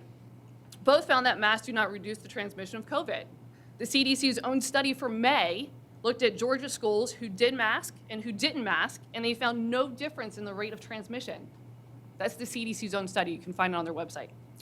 And all of you sitting up there already know this, but you cling to your mask like a 3-year-old clings to their teddy bear. You need your mask to calm your fear, to feel secure, to feel safe and protected. But masking is a false sense of security, just like that teddy bear. Now, it's fine for a 3-year-old who needs an object to feel secure, but not the rest of us. We do not need a teddy bear or a mask to function. We do not need to make our kids feel fearful of others by telling them that their friends are dirty or sick. Just like children outgrow their teddy bears, we have outgrown our masks. Now, you all say that we need this to protect our kids from quarantine. Well, you're quarantining them anyway. So now teachers have kids out on quarantine. They're still teaching geometry. Now those quarantine kids come back. Other kids go out on quarantine. How is a teacher supposed to manage their classroom lessons? They can't. In July 2020, CDC director remarked, quote, "There has been another cost that we have seen, particularly in high schools. We're seeing, sadly, far greater suicides now than from deaths from COVID. We're seeing far greater deaths from drug overdose," end quote. Your COVID policies are failing our kids. So we can stop harming our children emotionally, psychologically, physically from masks. and stop the unnecessary quarantining. These kids are failing in school and failing in life because of your policies. Carroll County is standing up to the state and allowing the parents the option to mask their children. You need to do that as well. Waynesboro and Greencastle, which is closer to my house than Hancock, are not quarantining their children from school exposures. You need to do that as well. Lastly, this message is for the community who's out there. Hello. Ronald Reagan once said, and I quote, "Freedom is never more than one generation away from extinction. We didn't pass it on to our children in a bloodstream. It must be fought for, protected, and handed on for them to do the same. Or one day we will spend our sunset years telling our children and our children's children what it was once like to be in the United States where men were free."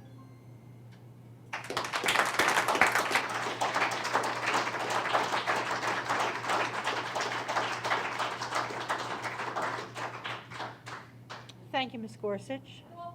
Ashley Johnson? Hi. Well, I came here tonight not knowing if I was going to have support, and it was kind of intimidating, but after I've been at this meeting, it's really nice to know that I'm not the only one feeling this way. I'm actually a parent that was affected by a child that was quarantined. So I want to, of course, begin by saying thank you for allowing us to express our opinions and also my opinion.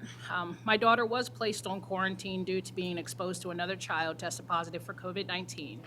When I received the call, I was notified that there would be no virtual learning option available. However, she would still be expected to complete her assignments loaded onto Google Classroom. Then they explained that each individual teacher had a choice, I repeat, to turn on their Google Meets. However, they did not have to. I have to admit, this was frustrating, given that my daughter didn't have a choice to be quarantined. Also, after numerous calls, emails expressing how I felt to numerous members of your staff, I was informed that the reason why these are in place is because you had hoped there wouldn't be any cases in Washington County, that you had hoped that a treated child that would be away from my child would be successful, and that you would start to treat absences / quarantine just like a regular school year, which that is confusing because it's not a regular school year. So I know that you're not going to be able to address every issue tonight that is brought to you, but I just say, however, if you're going to respond to COVID-19 like last year and quarantine our children for the same amount of days, then you have to provide an alternative option.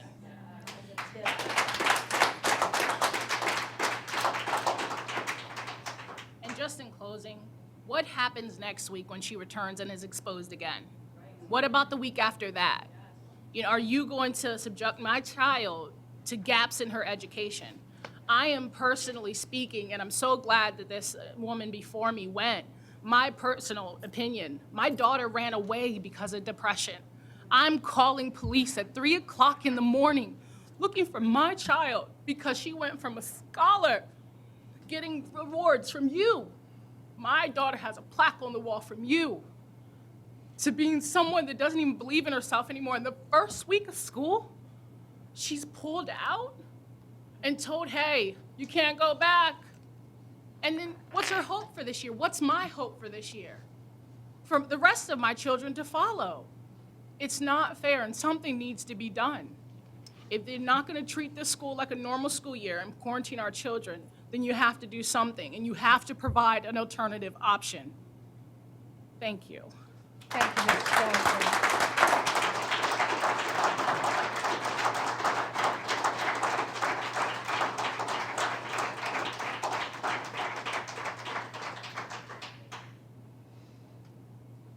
Randy Leatherman, good evening. Good evening. My name is Randy Leatherman. I live on Jordan Road in Fairplay. I've dedicated my life to helping others while being blessed to live in the greatest country on earth.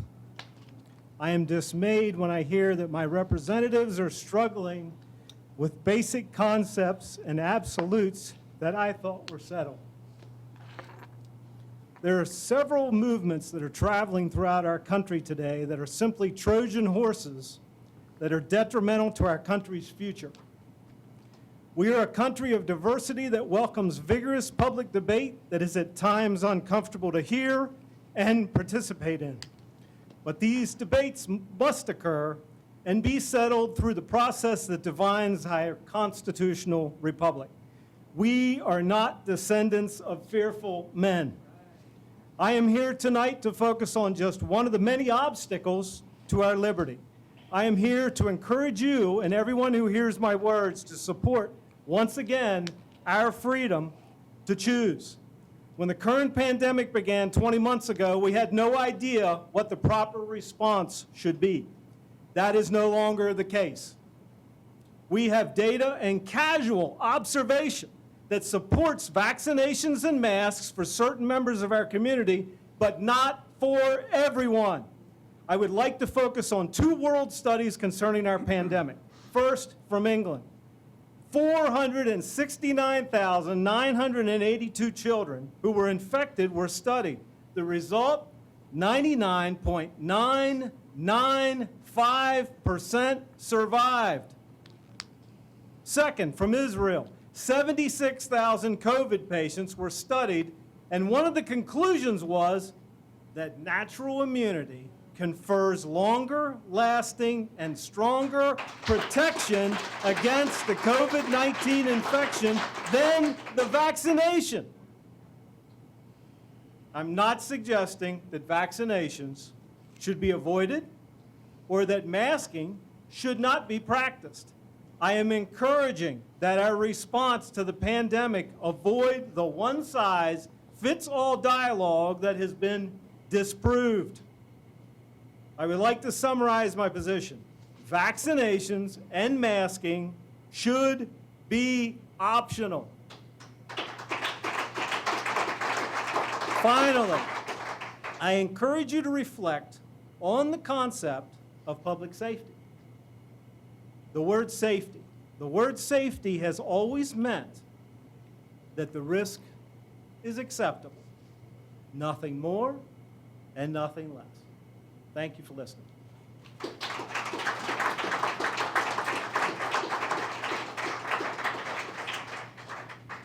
Thank you, Mr. Leatherman. I have no other names on the list. Is there anyone else who wishes to come forward? Yes, sir? Yes, ma'am. We can have 2 people up front at a time.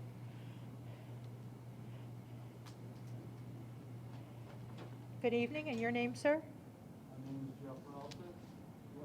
Board a question. If you do 6-foot distancing everywhere, why don't you do it on the school bus?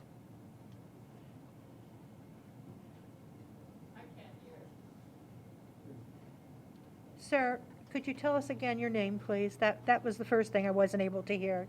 Your name, please? Jeff Routson. Jeff Routson. And your question again? I'd like to know why you don't do 6-foot distancing on the school bus. You do it everywhere else. Thank you, sir. As I said earlier, that we will not be responding until after public comment. So your question would be addressed following public comment during board member comment. Thank you. Thank you, Mr. Routson. Good evening. Hello, my name is Chris Detro, and as some of you probably will not be happy to hear, I am the chairman of the Washington County Republican Club Political Action Committee Education Watchdog. So we are a new group that we have formed, and we will be paying attention.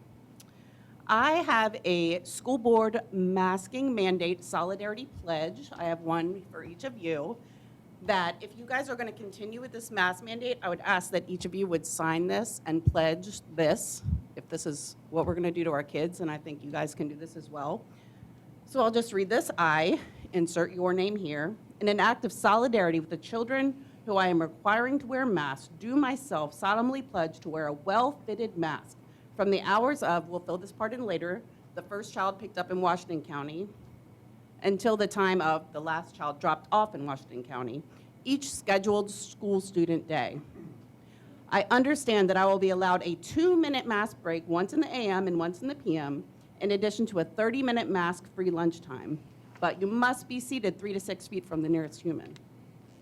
Although I recognize that it may be difficult to wear a mask for up to 40 hours per week, it is my sincere belief that masking children of all ages in school will curb the spread of COVID-19 and allow the return of a more normal school year. That is why I'm committing to subjecting myself to known health risks of masks, rebreathing my expelled air waste, inhaling bacteria, etc., which in my opinion do not outweigh the potential benefits. I, the undersigned, do commit to this pledge for the duration of the mask mandate on students. Random check-ins to ensure the mask is covering both the nose and mouth shall be conducted by parents in the district. Should I be found without a mask on during the agreed-upon times, I shall immediately reconvene the board to withdraw the mask mandate in my school district and issue a public apology. So, I'm going to leave these here. I would hope that all of you who are voting to mask our kids would be willing to sign this, and you better believe that you will be held accountable.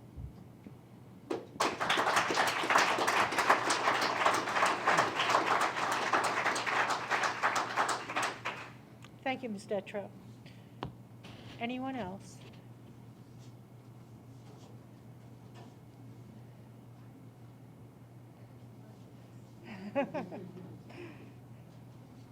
Good evening.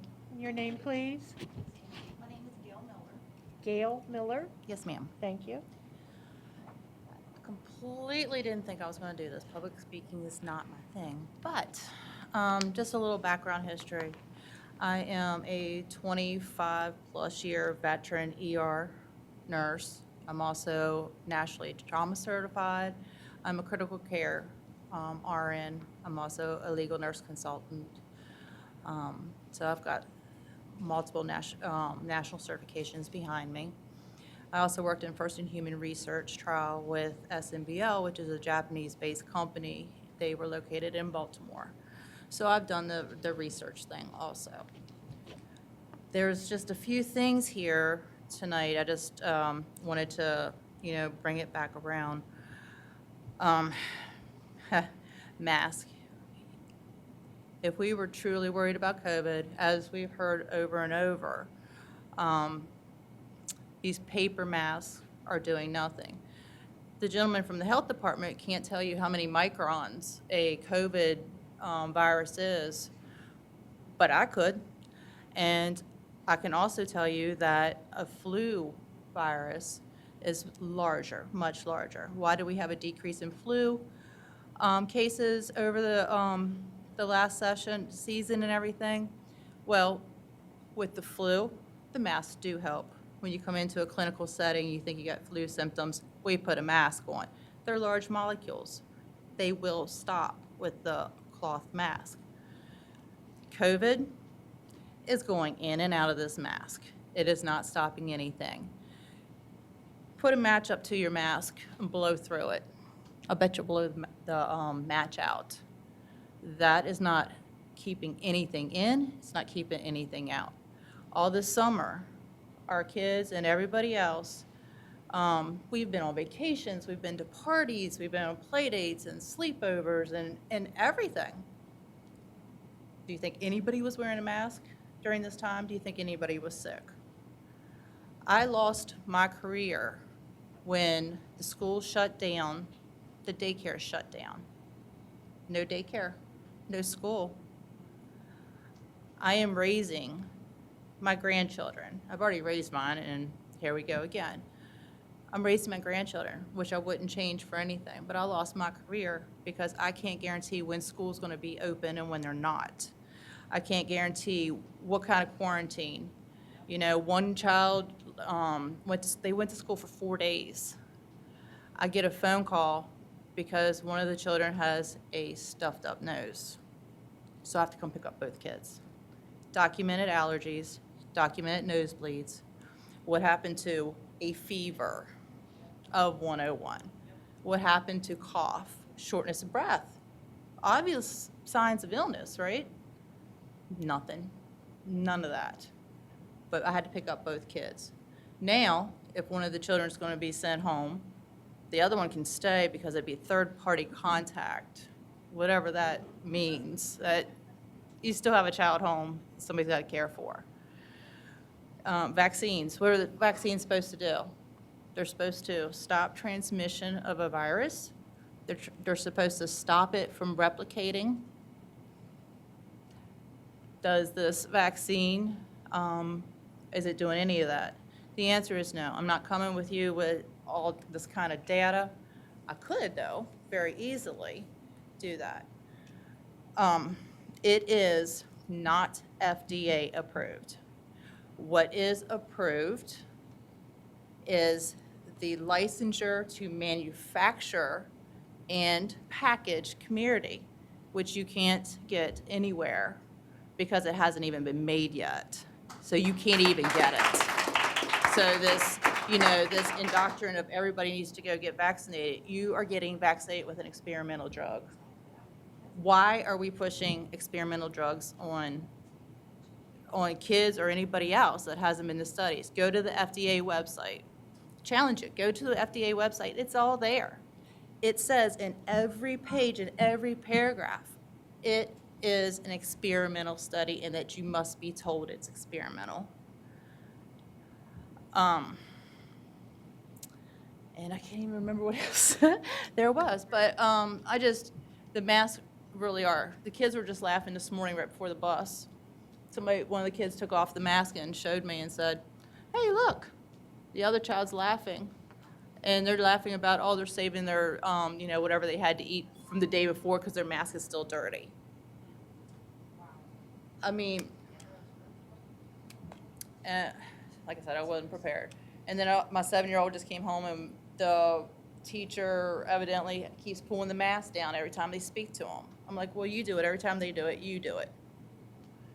And he was told, you have to wear a mask because you are not old enough. What does that insinuate? Because I can guarantee he will not get that vaccine. He will not get it until it is FDA approved, and that won't be for at least 5 to 6 years if it gets that far. That's all. Thank you, Mrs. Miller.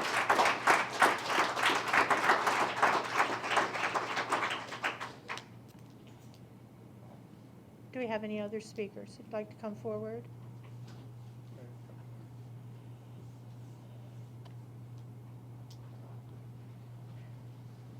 Good evening. Your name, please? I'm Lene Rumball. Lene Rumball? Yes. R-U-M-B-A-U-G-H? Yes. Thank you. I wasn't sure if I was going to speak. So I have asthma, so does my youngest, and I have now been dealing with a lot of breathing issues, dizziness, headaches, and everything else. Both my children are coming home with the same issues. I've been looking it up. We all need oxygen to breathe. When you breathe out carbon dioxide. What are you not supposed to breathe in? Carbon dioxide. All the symptoms I'm having and the symptoms my children are having, the nausea, dizziness, headaches, rapid breathing, heart rate, flushing, weakness, chest pains, confusion, all of these things are caused by the CO2. Long-term effects, brain damage, heart problems, seizures, death. These are things you are putting my children. This could happen. And he's saying that our learning disabilities and stuff are coming from COVID, maybe lack of being in the classroom, lack of seeing a teacher's face. I work in a child care facility. You know how hard it is to enunciate a letter with a child and try to get them to repeat what you're saying? Not easy. Try to get them to say the TH sound, the CH sound, through a mask to a kindergartner, preschooler, 3-year-old. It's very, very difficult. And these kids are so far behind when they're my youngest has also got diagnosed with ADHD during this time. Oh my gosh, watching her with a tablet was awful. She was getting yelled at by the teacher constantly. We had to try to get her medicated but not be in a classroom at the same time, which was very difficult. We finally got her regulated and she was doing fine. Now they're back in school. We were doing great. They were super excited. Mask. Both my children are getting yelled at constantly for the mask. I also was under the impression that they were not going to be wearing the mask during physical activities. Both of them are coming home saying they're both having gym with masks over their faces, and every time they try to take a breath, they're getting yelled at. This is not acceptable. My children need to breathe. I'm sorry. Unless you guys want to take responsibility for the health issues that are going to come along with this, I'm over it. Because there is a long-term effect of breathing in the CO2 just as much as the COVID. And with children, the children are not having the COVID effect as much as the CO2 is going to cause them and the learning problems. But that's my piece. Thank you. Thank you, Ms. Rumble.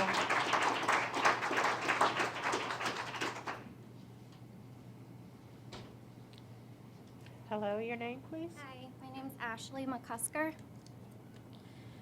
So, the people who were here at the very beginning, they were supposed to answer questions. However, they brought up many more questions for me. I'm just wondering what science we're supposed to listen to, because apparently we have to sit 6 feet apart in here, but our kids have to sit 3 feet apart. Can somebody explain that to me? That makes absolutely no sense. So adults sit 6 feet apart and it's an exposure. However, our children, it's not. That doesn't make sense. Nobody can make that make sense. Also, we're talking about the Delta variant, and all they're saying is how much more contagious it is. Well, if you've watched the news, you can see that the Delta variant, the vaccine's not working for it. Everybody who is in the hospital that's vaccinated has the Delta variant.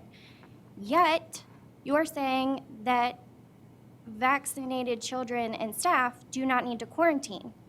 So is there asymptomatic spread or is there not? Because if there is asymptomatic spread, the vaccinated also need quarantined, because studies are showing they have just as much viral load as somebody who is unvaccinated. So that science doesn't make sense. I'm also wondering why they are enforcing something if the governor isn't enforcing it, because they basically said they didn't really have the right to enforce it, but you know, the CDC says stuff. So I guess that's why. Also, I was wondering if you were going to disclose how much money you guys are getting because you're following the CDC guidelines, because from what I understand, that is part of the reason that everybody is following the CDC guidelines. I'm wondering, where is your OSHA manual in all of your schools that tells people how to properly wear their mask, what training you've done for your teachers, what training has been done for children to properly wear PPE? Also, how often are these children changing their mask? I'm a dental hygienist. I have to change my mask after every patient. If you read hygiene books, it says your masks are basically good until they're wet, which is about 15 minutes, and that you must change it after every single hour.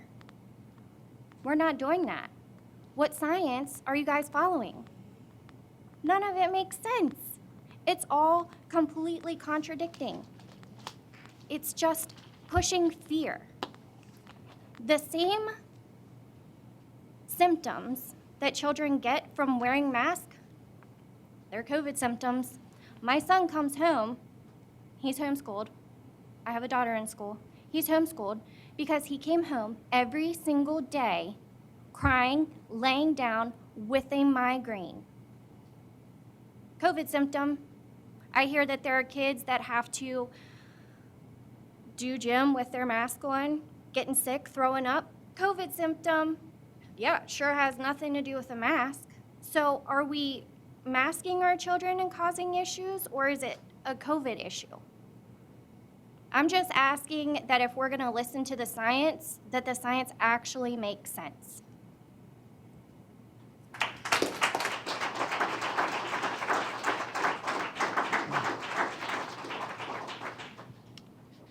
Thank you, Ms. Mccusker. Do we have anyone else that would like to come forward to speak?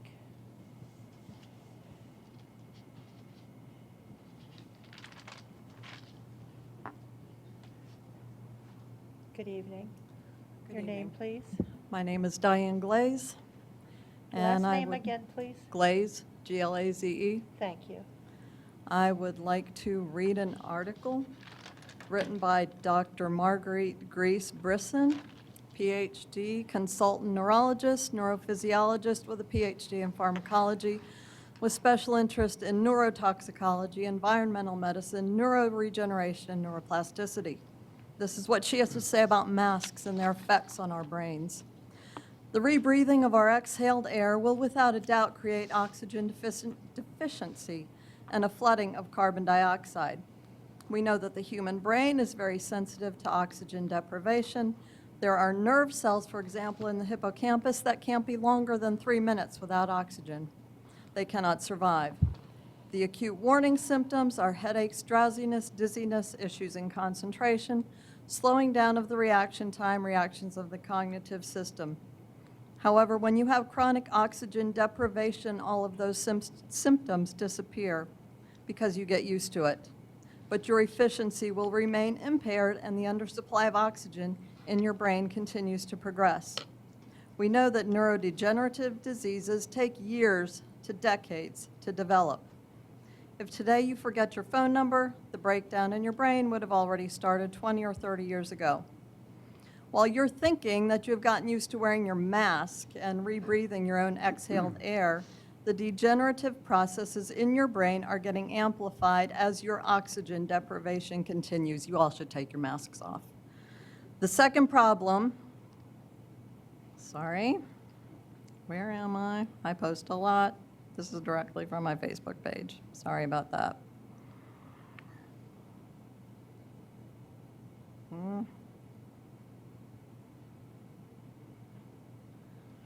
While you're thinking that you have gotten used to wearing your mask and rebreathing your own exhaled air, the degenerative processes in your brain are getting amplified as your oxygen deprivation continues. The second problem is that the nerve cells in your brain are unable to divide themselves normally. So in case our governments will generously allow us to get rid of the masks and go back to breathing oxygen freely again in a few months, the lost nerve cells will no longer be regenerated. What is gone is gone.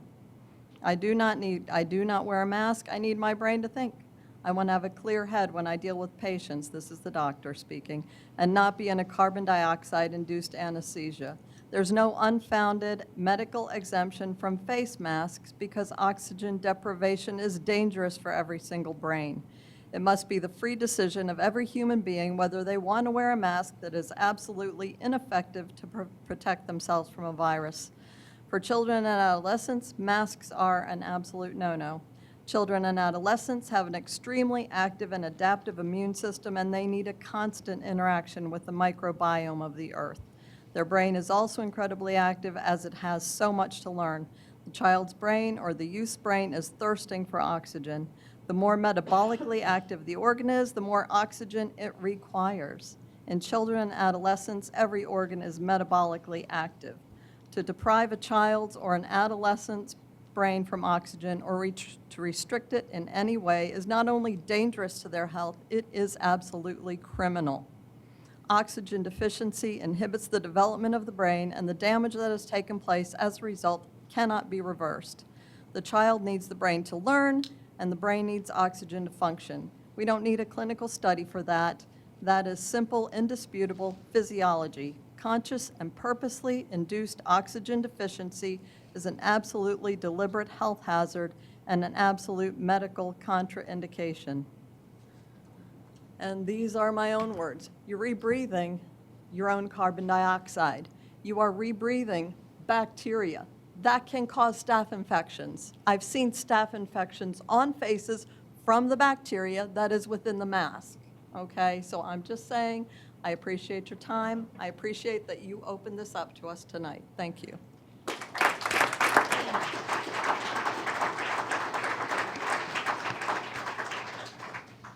Thank you, Ms. Glaze. Do we have anyone else that would like to come forward?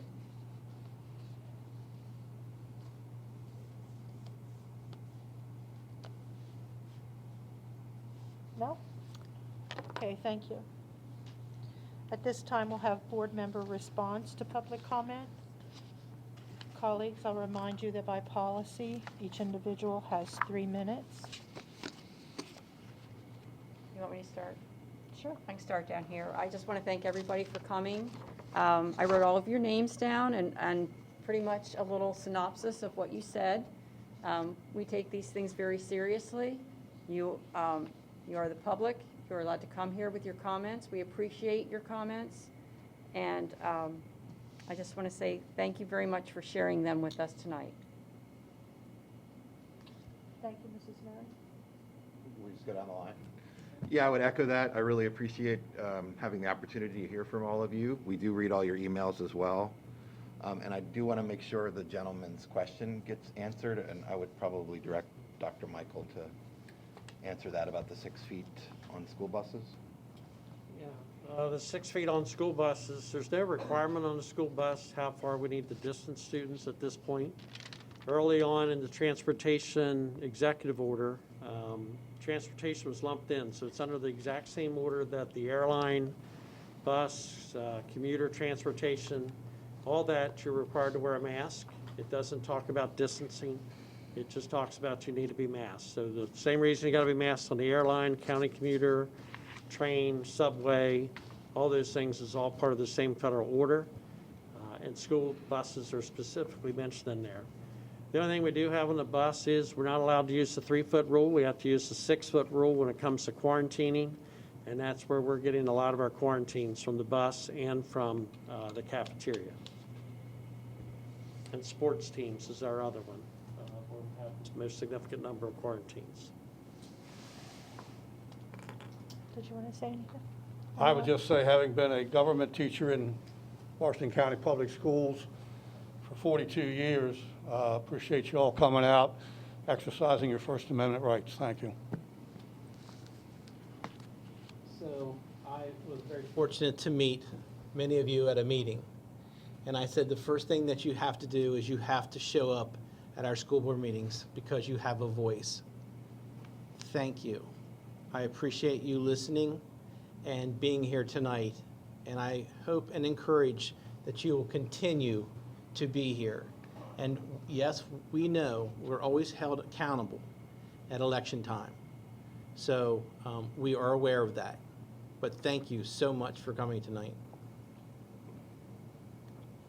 I guess I'll just cop out and say thank you all as well. I appreciate the input, and I promise your words are not falling on deaf ears. Thank you. No deaf ears here. We hear you. We understand what you're saying, and we thank you so much for showing up to do it. Thank you all for coming out. We appreciate. Denise wants to say something. Oh, Denise wants to say something. oh, okay. Tanish, go ahead. I'm here, a student in Washington County, and I definitely hear your concerns, but I am the student member on the Board of Education, and I represent the students here. And what I've heard from the students, similar to what I've heard from you, I've heard some different things, and we're listening. The board is listening, I'm listening, and it all goes into the decision that I'm making. And I thank everybody here from speaking up and saying your opinion. Thank you. I didn't mean to overlook you. Again, I thank you for coming out. For those of you who signed up in advance and were prepared to speak, thank you for your well-thought-out remarks. For those of you who were inspired and came forth, I commend you for the courage that it took to speak before the public when you hadn't planned to. So we are listening. We appreciate you being here. Thank you so much. At this time, we'll move to new business. We have no old business to conduct. Our first item of new business is the consent agenda for this evening. We have Mr. Scott Bakewell presenting. Good evening, Mr. Bakewell. Good evening. Good evening, President Williams, members of the board, Dr. Michael. Tonight I have 3 items for your review. The Purchasing Review Committee has reviewed these items and they are being recommended for approval. And staff is available if you have any additional questions. Thank you, Mr. Bakewell. Is there a motion? Madam President, I move to approve the awards, renewals, and procurements for professional design services, roof replacements at Eastern and Paramount Elementary Schools to Bushy Fight Moran Architects at a cost of $56,619. Provision and delivery of liquid propane gas renewal to Thompson Gas at 30 cents plus the weekly oil price information service price per gallon. And social studies textbook to Gibbs Smith Education at a cost of $194,804.18. Thank you, Mr. Bickford. Is there a second to Mr. Bickford's motion? Second. Thank you, Dr. Zentmeyer. Any discussion or any questions? Yeah, I have a question about the social studies textbook. Obviously, there are some people that kind of touched upon this during public comment. This social studies book, is this going to be teaching history in a traditional manner, or do we have any new methods of teaching that will arise from this book? Now, our standards, our MSD, we teach the Maryland State standards, and for 4th grade, this textbook is for 4th grade and 5th grade. And it's what I would consider very traditional history. We start at the age of exploration. We go up into the American Revolution. We cover the U.S. Constitution, the Maryland Constitution. What the state did was make 4th and 5th grade more chronological in order. Students also will have the same history going deeper in 8th grade, where we get into early U.S., and then again in 9th grade when we get into more recent U.S. history.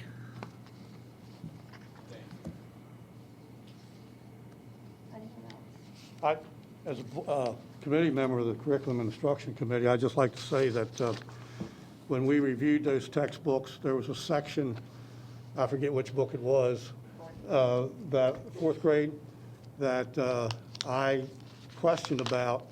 And in the packet, when we got them, there was a little paperback booklet. And I didn't bother to look at that because I looked at the hardback cover. And here it was a revision correcting some things that had already been done based on feedback to people who had previewed those books and everything. And so when I read the rewrite, I forget what the topic was. When I read the rewrite, it was a much better balanced presentation of that in that book. So we're looking out for those things on that committee. Thank you. Is there any further discussion? Any other questions? If not, then we're voting on the approval of the awards, renewals, and procurements as presented this evening. All those in favor? Okay, we have a unanimous yes vote with the student member concurring. Thank you.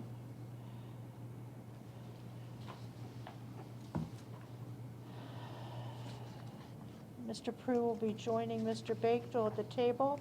Our next item under consideration is delegated authority for the procurement of personal protective equipment. Good evening, board members. Dr. Michael, as you may have read in the cover sheet, in June of 2020, the Board of Education delegated authority on purchases greater than $50,000 to the superintendent based on recommendations for staff as a need to purchase PPE related to the pandemic arose. That particular motion was tied to the closing of the emergency declaration by the governor. At current, the market for PPE still remains volatile. Pricing is up and down, and as of late, actually, inventories have been a little bit tighter to come by. With that being said, we presented to the Finance Committee last week a proposal for the board to again delegate that authority to the superintendent out of the purchasing regulation to award orders for personal protective equipment for orders that may exceed $50,000. This request is up to a total value of $400,000, and at said time, if we exceeded that amount or came near that amount, we would return to seek additional action. The Procurement Review Committee members will also provide a regular update to the Finance Committee at its meetings to demonstrate what purchases have been made in what volumes. Thank you, Mr. Prue. Is there a motion? Madam President, I move to approve the delegated authority for purchasing personal protective equipment over $50,000. Thank you, Mr. Evans. Is there a second to Mr. Evans' motion? Second. Thank you, Mrs. Murray. Any questions, any discussion? Yeah, I have a question. When I was looking at this, I couldn't remember exactly what we discussed. So in the Finance Committee, the items that are on the back as far as the gloves, masks, shoe coverings, hand sanitizers, is that all that is covered in this motion? Or I think they're examples of items. I think if we're looking at items that would be consumables, so again, purchases that we made last year in terms of like the air purifying equipment and so forth, we would bring those forward to the board. But we're only looking for permission on the procurement of consumables that are needed in schools. Okay. And then the only other question I have, I see that we're taking this money from the general fund. Does it make more sense to take that from the grant money? We have some flexibility where we can take it from ESSER. We still have funds available in the ESSER grants, and that'll be the predominant use of the dollar values will be coming from the ESSER funds. We need to use general fund money to do this then? No, we could do it all from ESSER. So is that the plan then, to use it all from ESSER? It is. Okay. Thank you. Any other questions? Okay. We're voting to approve the delegated authority for purchasing let me begin again. To approve the delegated authority for purchasing personal protective equipment, PPE, over $50,000. Are you ready to vote? All those in favor? All right. The vote is unanimous. Student member concurs. Motion carries. Thank you both. Thank you. Mr. Prue, you're going to remain because we're going to be talking about the budget calendar for fiscal year 2023. I am. Thank you, Mrs. General Williams. fund operating budget. So it is that time of year where we look to our budget calendars. We plan, hard to believe, hard to hear the first week of September that we're planning ahead for the FY23 budget calendar, but it is that time, and the board, by policy, has to approve a budget calendar by October 15th. And truly, by the time we hit October 15th, staff is already having internal meetings with individual department heads to talk about the budget plan for the upcoming year. So as an attachment to the cover sheet requesting permission is the budget calendar for FY23. It was reviewed with the Finance Committee at its meeting last week. It is fairly standard in terms of what we typically put forward. Calls for a work session in the month of December on the superintendent's draft budget. The next work session is actually, I believe, the first week of March, where at that point we have generally revenue numbers from the state of Maryland, and we have a sense then of what really the budget looks like. Anything before the governor's budget comes out, and usually within 3 to 5 business days after that, tends to be speculation, and often the numbers change during that period. So we have a secondary meeting there as we get into the spring, and we look for approval then later in the spring. So the calendar is here. I can answer any questions you may have, but the Finance Committee does recommend approval by the full board. So motion. To approve the proposed FY 2023 budget calendar as a general guideline for development of the fiscal 2023 budget. Thank you, Dr. Zentmeyer. Is there a second to Dr. Zentmeyer's motion? Second. Thank you, Mr. Evans. questions for Mr. Prue? Any discussion? We have 2 work sessions built into this Yes, ma'am. calendar. And the calendar is subject to change at any time based on the needs of the board. Okay, thank you. No other questions? Okay, then we'll move to the vote. We're voting to approve the proposed FY 2023 budget calendar as a general guideline for development of the fiscal 2023 budget. All those in favor? Okay, we have a unanimous vote. Student member concurs. Thank you, Mr. Prue. Thank you.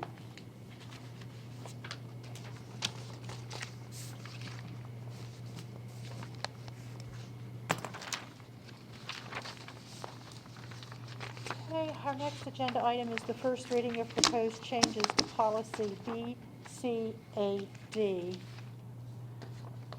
Mr. Bickford? And actually, our intention was to put this forward for first reading, but some of the language we need to have reviewed, and we did not get it back yet. So I'm not going to put forth a motion tonight, and we'll bring it forward to the next meeting after we do a revision of the language. So hopefully we'll get it on the 21st to discuss based on what we hear back from MSDE.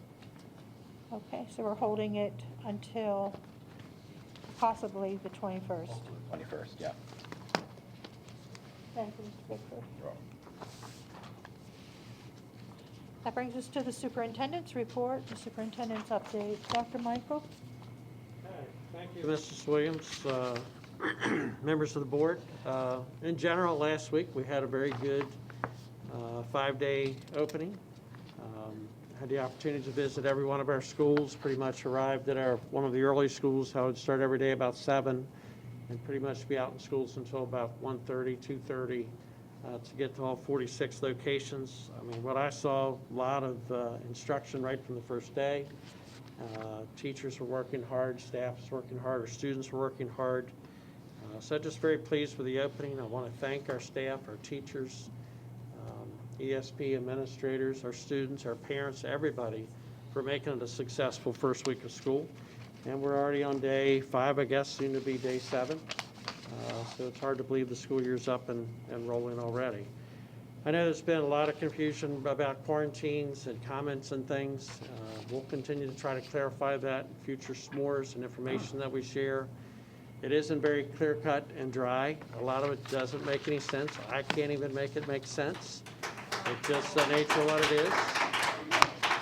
Folks, I'm just right straight forward and honest, the same as I always am. You know, I've given countless examples of things that don't make sense, but we're required to follow some of those guidelines if we're going to keep any kids in school. What I shared regarding quarantines and the 3-foot distancing rule was what I described in a video several weeks ago as a game changer for us.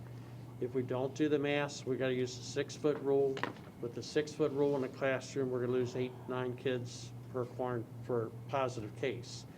So even though we've had several hundred children with either COVID or being quarantined, at this point I think we'd be over 1,000 students had we not been using masks. So we're going to continue to do our very best, work within the guidelines that are given to us, find out what happens, continues to happen at the state. My assurance is that we'll get the mask off as soon as we possibly can, but the game changer for us right now is the quarantining. We would have, again, a significant number of students out of school based on the quarantining rules that we have to follow. So we'll continue to keep the community updated on that. We'll probably have a s'more again this week, try to explain it again, and keep doing our best with that. We do have fall assessments coming up from the state. Our big goal here for this year as far as our learning and instruction is to accelerate learning for all students. We do recognize some of our students are behind, but some of our students just need to have accelerated learning. And I think they'll catch up and go beyond where we were before. And I'm excited about that and the work that the staff's doing. So MCAP testing will begin this month. The state testing, they're going to do it here in the fall and in the spring. They want to use that information along with the kindergarten readiness information So we'll use those assessments to formally understand where our students are and to inform our instruction and guide where we're going for the remainder of the year to help our students not only recover, but again, accelerate their learning. Today, I had the chance to stop by House 24 that our Tech High program builds. It's coming down to its last week or so of work, and soon the students will complete work on that and start on House 25. So that's quite an accomplishment over the last many years. 24 took a little time here with COVID to complete, so I'm excited that they're wrapping that one up.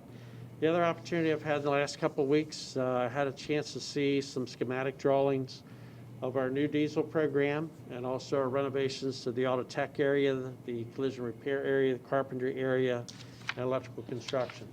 And we'll share some of that information with the board when they get that a little bit more and more beyond the concept phase, but it's very, very exciting. So as we launch into the new diesel program and add enhancements to those other 4 programs, it's just going to provide more opportunities for students, I think, for high-paying jobs in trade areas, and they can go beyond those areas with technical skills. But I think it's going to be very exciting to the board here as we kind of progress. The plan is for all that to be completed and open next August, next September for students. So we'll be actively recruiting students for the diesel program. And I talked to some of the students at Tech. Some of them are kind of aware, juniors are kind of aware there's new construction coming, some aren't. But it'll be exciting for those students. Our seniors will be gone, but our juniors will have the opportunity to, in the other 4 technical areas, to have access to brand new lab space, which I think is going to be exciting. And with that, Mrs. Williams, that completes my comments. Thank you. Thank you, Dr. Michael. Ms. Williams, Yes. I have a question for Dr. Michael. There was a question about mask during gym. I thought we weren't masking for PE. For PE, when students are actively participating, I forgot the term they're using, they don't need to wear a mask. Outside, we're not requiring masks outside, but there is a greater risk of quarantining, because don't ask me why, but the outside quarantining rules are 6 feet, not 3 feet, masked or unmasked. Again, things that I can't explain, and I can appreciate the community's confusion on that, but masks are not required to be worn during phys ed during activity, when students are actively engaged in phys ed. Sitting, talking, going over information, things like that, we would expect them to be masked. I have a question as well. So I know you don't really know the answer to why the rules are made, but could you elaborate on who is making, is this the CDC, the state, or? I mean, the guidance rules that we're getting are coming, as far as I'm concerned at this point, with the most recent vote from MSDE and the Maryland Health Department. I appreciate Mr. Stoner saying they don't make the rules, but Washington County Health Department is part of the Maryland Health Department, and we've got to work in guidance with them. The CDC is who's made the exception for the 3-foot rule, and that's who I'm taking advantage of, because otherwise it's a 6-foot rule. So the CDC is the one that's identified the 3-foot mask rules for classrooms only. And you heard Mr. Stoner describe that as a classroom only. It doesn't count for the bus, it doesn't count for the cafeteria, it doesn't count even for outside. And the example that I've given people, and I'm not, just tell you straight up, you can take a class 3 feet apart, everybody masked. Inside a classroom, we have 1 student that has COVID. Nobody's got to be quarantined as long as everybody kept their mask on and stayed 3 feet apart in their chairs. We lift that group up and we set them out on the front lawn of the school, still 3 feet apart, still masked. We have to go with the 6-foot rule. I cannot explain that. I can only tell you that's some of the guidance that we're getting. But right now, I'm taking advantage of, we can go to 3 feet in the classroom. Otherwise, everything is 6 feet. And that's the way it was in the spring when we were doing quarantining then.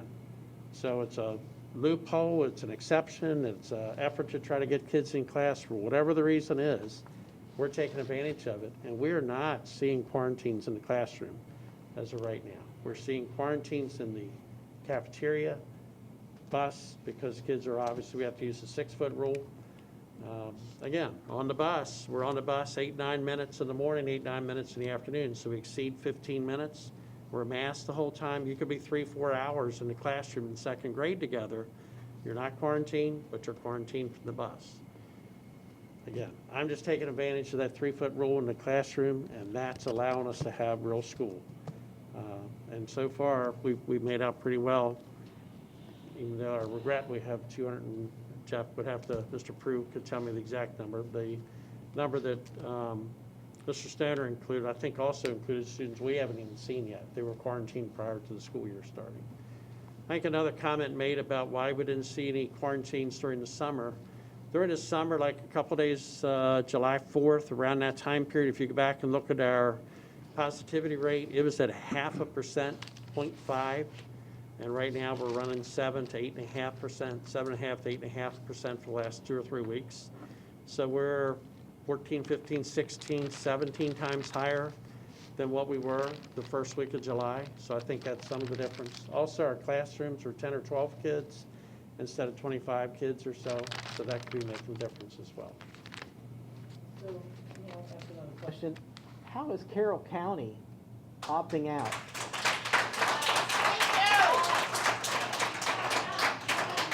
The Carroll County is going to have the option to opt out. I don't know that they're opting out even right now. Yes, they are.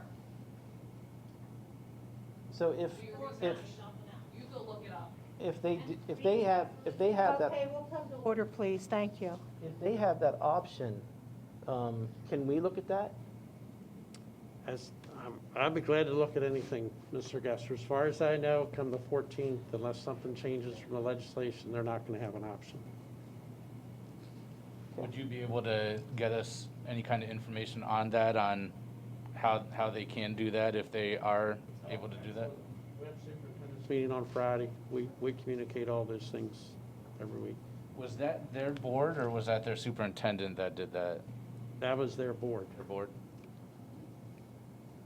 Thank you. Any other questions for Dr. Michael before we move on? Okay, thank you. Dr. Pugh, we're ready for personnel actions, please. Good evening. As discussed earlier today in closed session, there are a number of personnel changes for your review. And at this time, I ask for your approval of today's personnel actions. Is there a motion? President Williams, I move to approve the staff changes that were presented in closed session. Thank you, Mrs. Murray. Is there a second? Second. Thank you, Dr. Zentmeyer. Any questions for Mrs. Pugh? Okay, we're voting to approve personnel actions as discussed earlier in closed session. All those in favor? Okay, we have 7 affirmative votes. Motion carries. Thank you, Dr. Pugh. Thank you. Okay, at this time, we'll move to reports to the board. Have board committee reports. We'll start with curriculum and instruction. Dr. Zentmeyer? These are our new social studies books for grade 4, and I have learned so much Maryland history. They're fabulous. They're fabulous, and kudos to the textbook company for being very sensitive to our needs in Washington County. Our next C&I meeting will be here Monday, September 20th at 3 p.m. Thank you, Dr. Zentmeyer. Facilities, Mr. Gessert? Yeah, facilities met this past Thursday, and we had discussed a lot of the updates that are happening and that happened over the summer. Things are on track. We do have some issues with some of the projects because of not being able to get materials. So we'll be, there was some notes taken, and if you want to check those out, they're on board docs, I believe. You can find those out. If you have any concerns or questions, you can give me a call. Our next update will be next month, so no date has been set at this time. Thank you, Mr. Gessert. Finance Committee, Mr. Evans, please. Yeah, we discussed the budget calendar that was approved earlier. We also discussed some of the COVID grant money that was spent and what we're expecting to receive. And we also discussed, among other things, our aging vehicle fleet and how to keep that going. And I think we said another meeting, but I don't remember what the date was on top of my head.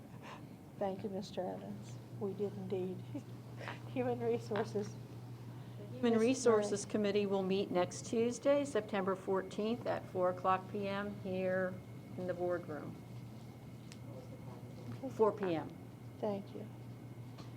Mr. Pickford, Policy Review and Development Committee? Met on Tuesday, August 31st. We discussed policies concerning heat acclimatization. I almost got it right. Acclimatization. Student dismissal procedures, epinephrine requirements, and the student attendance policy. We will next meet on Tuesday, September 28th at 11:30 here. Thank you very much. Mr. Gupta, do you have anything you'd like to report from student government? I have nothing I'd like to report. Okay, thank you very much. Okay, under miscellaneous business, we have, as always, our future agenda items list. I'm not going to read them, but they're there for you to review.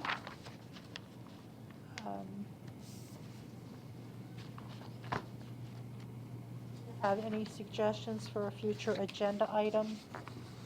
It's getting to be legislative season. The legislative response team will be meeting soon in preparation for legislative priorities. We'll be having a work session coming up very soon. So be mindful of that. So if you have anything you'd like to see on the agenda, please let a member of the committee know. We'll take care of that. And that brings us to board member comments. Would you like to begin? Sure. I'm a teacher, and I love bulletin boards. Teachers pour their hearts into bulletin boards, attempting to lure students into the matter of the message. I saw a great bulletin board when I was helping my daughter, who's also a teacher in the county, set up a room. It said, "All life is matter." I was still pondering the matter of this when I dropped Timothy and Ethan, my grands, off for school this morning. Matter is always in motion when you're talking about my grandsons. You probably know this, but for me it's new. Earth is rotating at 1,000 miles per hour and is traveling through space at 67,000 miles per hour. That means you have traveled 1.5 billion miles today alone. You probably didn't even consider the miracle of that, and you didn't fall off the planet. So tomorrow, learn something new and ponder the miracles around you. Thank you, Dr. Zindler. Mr. Evans? Yeah, I want to again thank all the speakers that came in to speak today. I personally have not made any hesitation to say that I am against the mask, and honestly, I actually came here today expecting to make a motion to just do what the law says and not impose any mandates on ourselves. With that being said, don't clap because I didn't do anything for you guys. But with that being said, I would like to ask Dr. Michael on Friday, and really the reason why I didn't make the motion is because after seeing what Carroll County did, I want to understand the law better. I personally don't understand it. If you could give us some input on what their board did and how they did it, what kind of discussion happened there, I would really appreciate it, because I want to make sure that we're doing what's right by law as well as what's right by our families as well. And I think that would be helpful to be able to do that. Look it up more efficiently, but I did receive a response back from their superintendent a few minutes ago. Board voted on a motion that we would be optional until the AELR passes state board regs. So they meet, I think, on the 14th, so that's what their motion apparently is right now, that the masks are optional. He is concern, I don't want to speak for him, but just further note in there is information about his concern is the amount of quarantining that they're having. Okay, thank you. Well, again, thanks everyone for showing up. This is a very, I think this is probably the most we've ever had at a meeting, I think, other than teachers and union people showing up. So it's good to see parents and community members being a part of that. I know that most of you know that I'm not for masks. I hate these masks.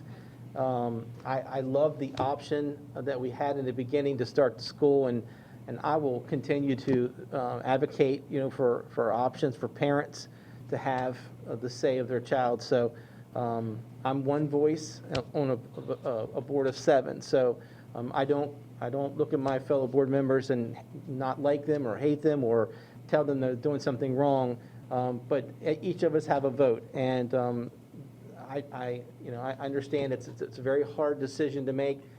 For me, it would be options. So I'm hoping that we can get to that point, and I'm really hoping that we don't have to have this mask on at all this year. But I hope that the Maryland Department of Education really thinks about what they did to us by taking the voice away from the county, that you all elected us to make that decision for you. They weren't elected and for Washington County, and I hate that. It wasn't very, for me, it wasn't appropriate for them to make that decision, and I didn't appreciate it.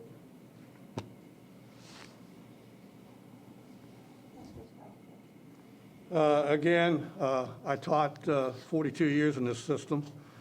I love this system. That's why I sit up here today. I thought I could make a difference if I ran and was lucky enough to get elected and so forth. I just want to say I hear what you have to say. Today, I was told by my wife that our granddaughter, we have 6 grandchildren, 2 great-grandchildren, but the granddaughter, it goes to school here in Washington County, and we got word from her school that she is now going to have to be quarantined. Not that she has COVID, but she's been exposed to COVID at the school at which she attends. So I hear you. I understand what you're saying. I'd also like to say this. I do hope that we can have a respectful dialogue about what's going on. These are not easy subjects and stuff that we deal with sometimes. Lady, I think right back there said something about that, being able to learn to disagree and this and that and the other.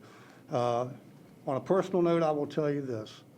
I respect highly the Constitution of the United States of America. On October the 1st, 1968, I took an oath at Fort Holabird, Maryland, that said that I would defend this country against all enemies, foreign and domestic. And I did that, and that still rings true to me today. In fact, I still carry 3 pieces of metal in my right leg because of Vietnam service. That's all I have to say. I'm going to get emotional about that. Thank you for your service. Thank you. Nothing for me. I again want to thank everybody for coming. I am truly a proud American. I believe in people's right to express their opinions. COVID sucks. I mean, this past year and a half has been awful. We believe this, we believe that. We don't know what to believe. I do know that I have one of my best friends in the whole world in intensive care right now with COVID, and he is struggling. And so I pray every day that he gets better and gets out of the hospital and can resume his life. I don't know what the answers are. I wish I did. But I do respect your rights, and I do respect your opinions, and I thank you very much. No comment. No comments? Okay. Again, I want to thank everyone for coming out this evening.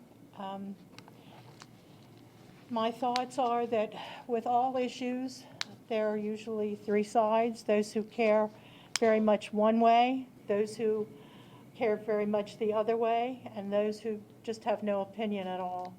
So I thank you for coming out and making us aware of your thoughts, of your opinions, and what I have been impressed with is the orderliness of this evening's meeting. I will tell you that there was a little bit of concern among the board members. We didn't know what to expect. I know you, as I, have seen some, what I would say are pretty frightening displays of people who feel very strongly about their position. And my thoughts were, sitting in the board conference room, Washington County's better than that. And you proved that to me this evening, that we know how to come out and speak our minds and do it in a way that is respectful. So, Dr. Michael, that's all I have. Do you want to Nothing have the further. last word? No, just thank everybody for coming out. I appreciate what you're saying. I've answered a lot of emails. It's just a very difficult situation right now. Let's hope it gets better real quick. And we'll get rid of these, I promise, this as quick as we can. I have one more thing. Someone passed me a note. Mr. Gessford passed me a note to remind everyone this is Washington Goes Purple. So I see some people out there with purple on. It's the Washington County Initiative. It's a Hagerstown Initiative. So wear your purple. And again, thank you for being here this evening. Have a safe trip home. Thank you. Colleagues, adjourned.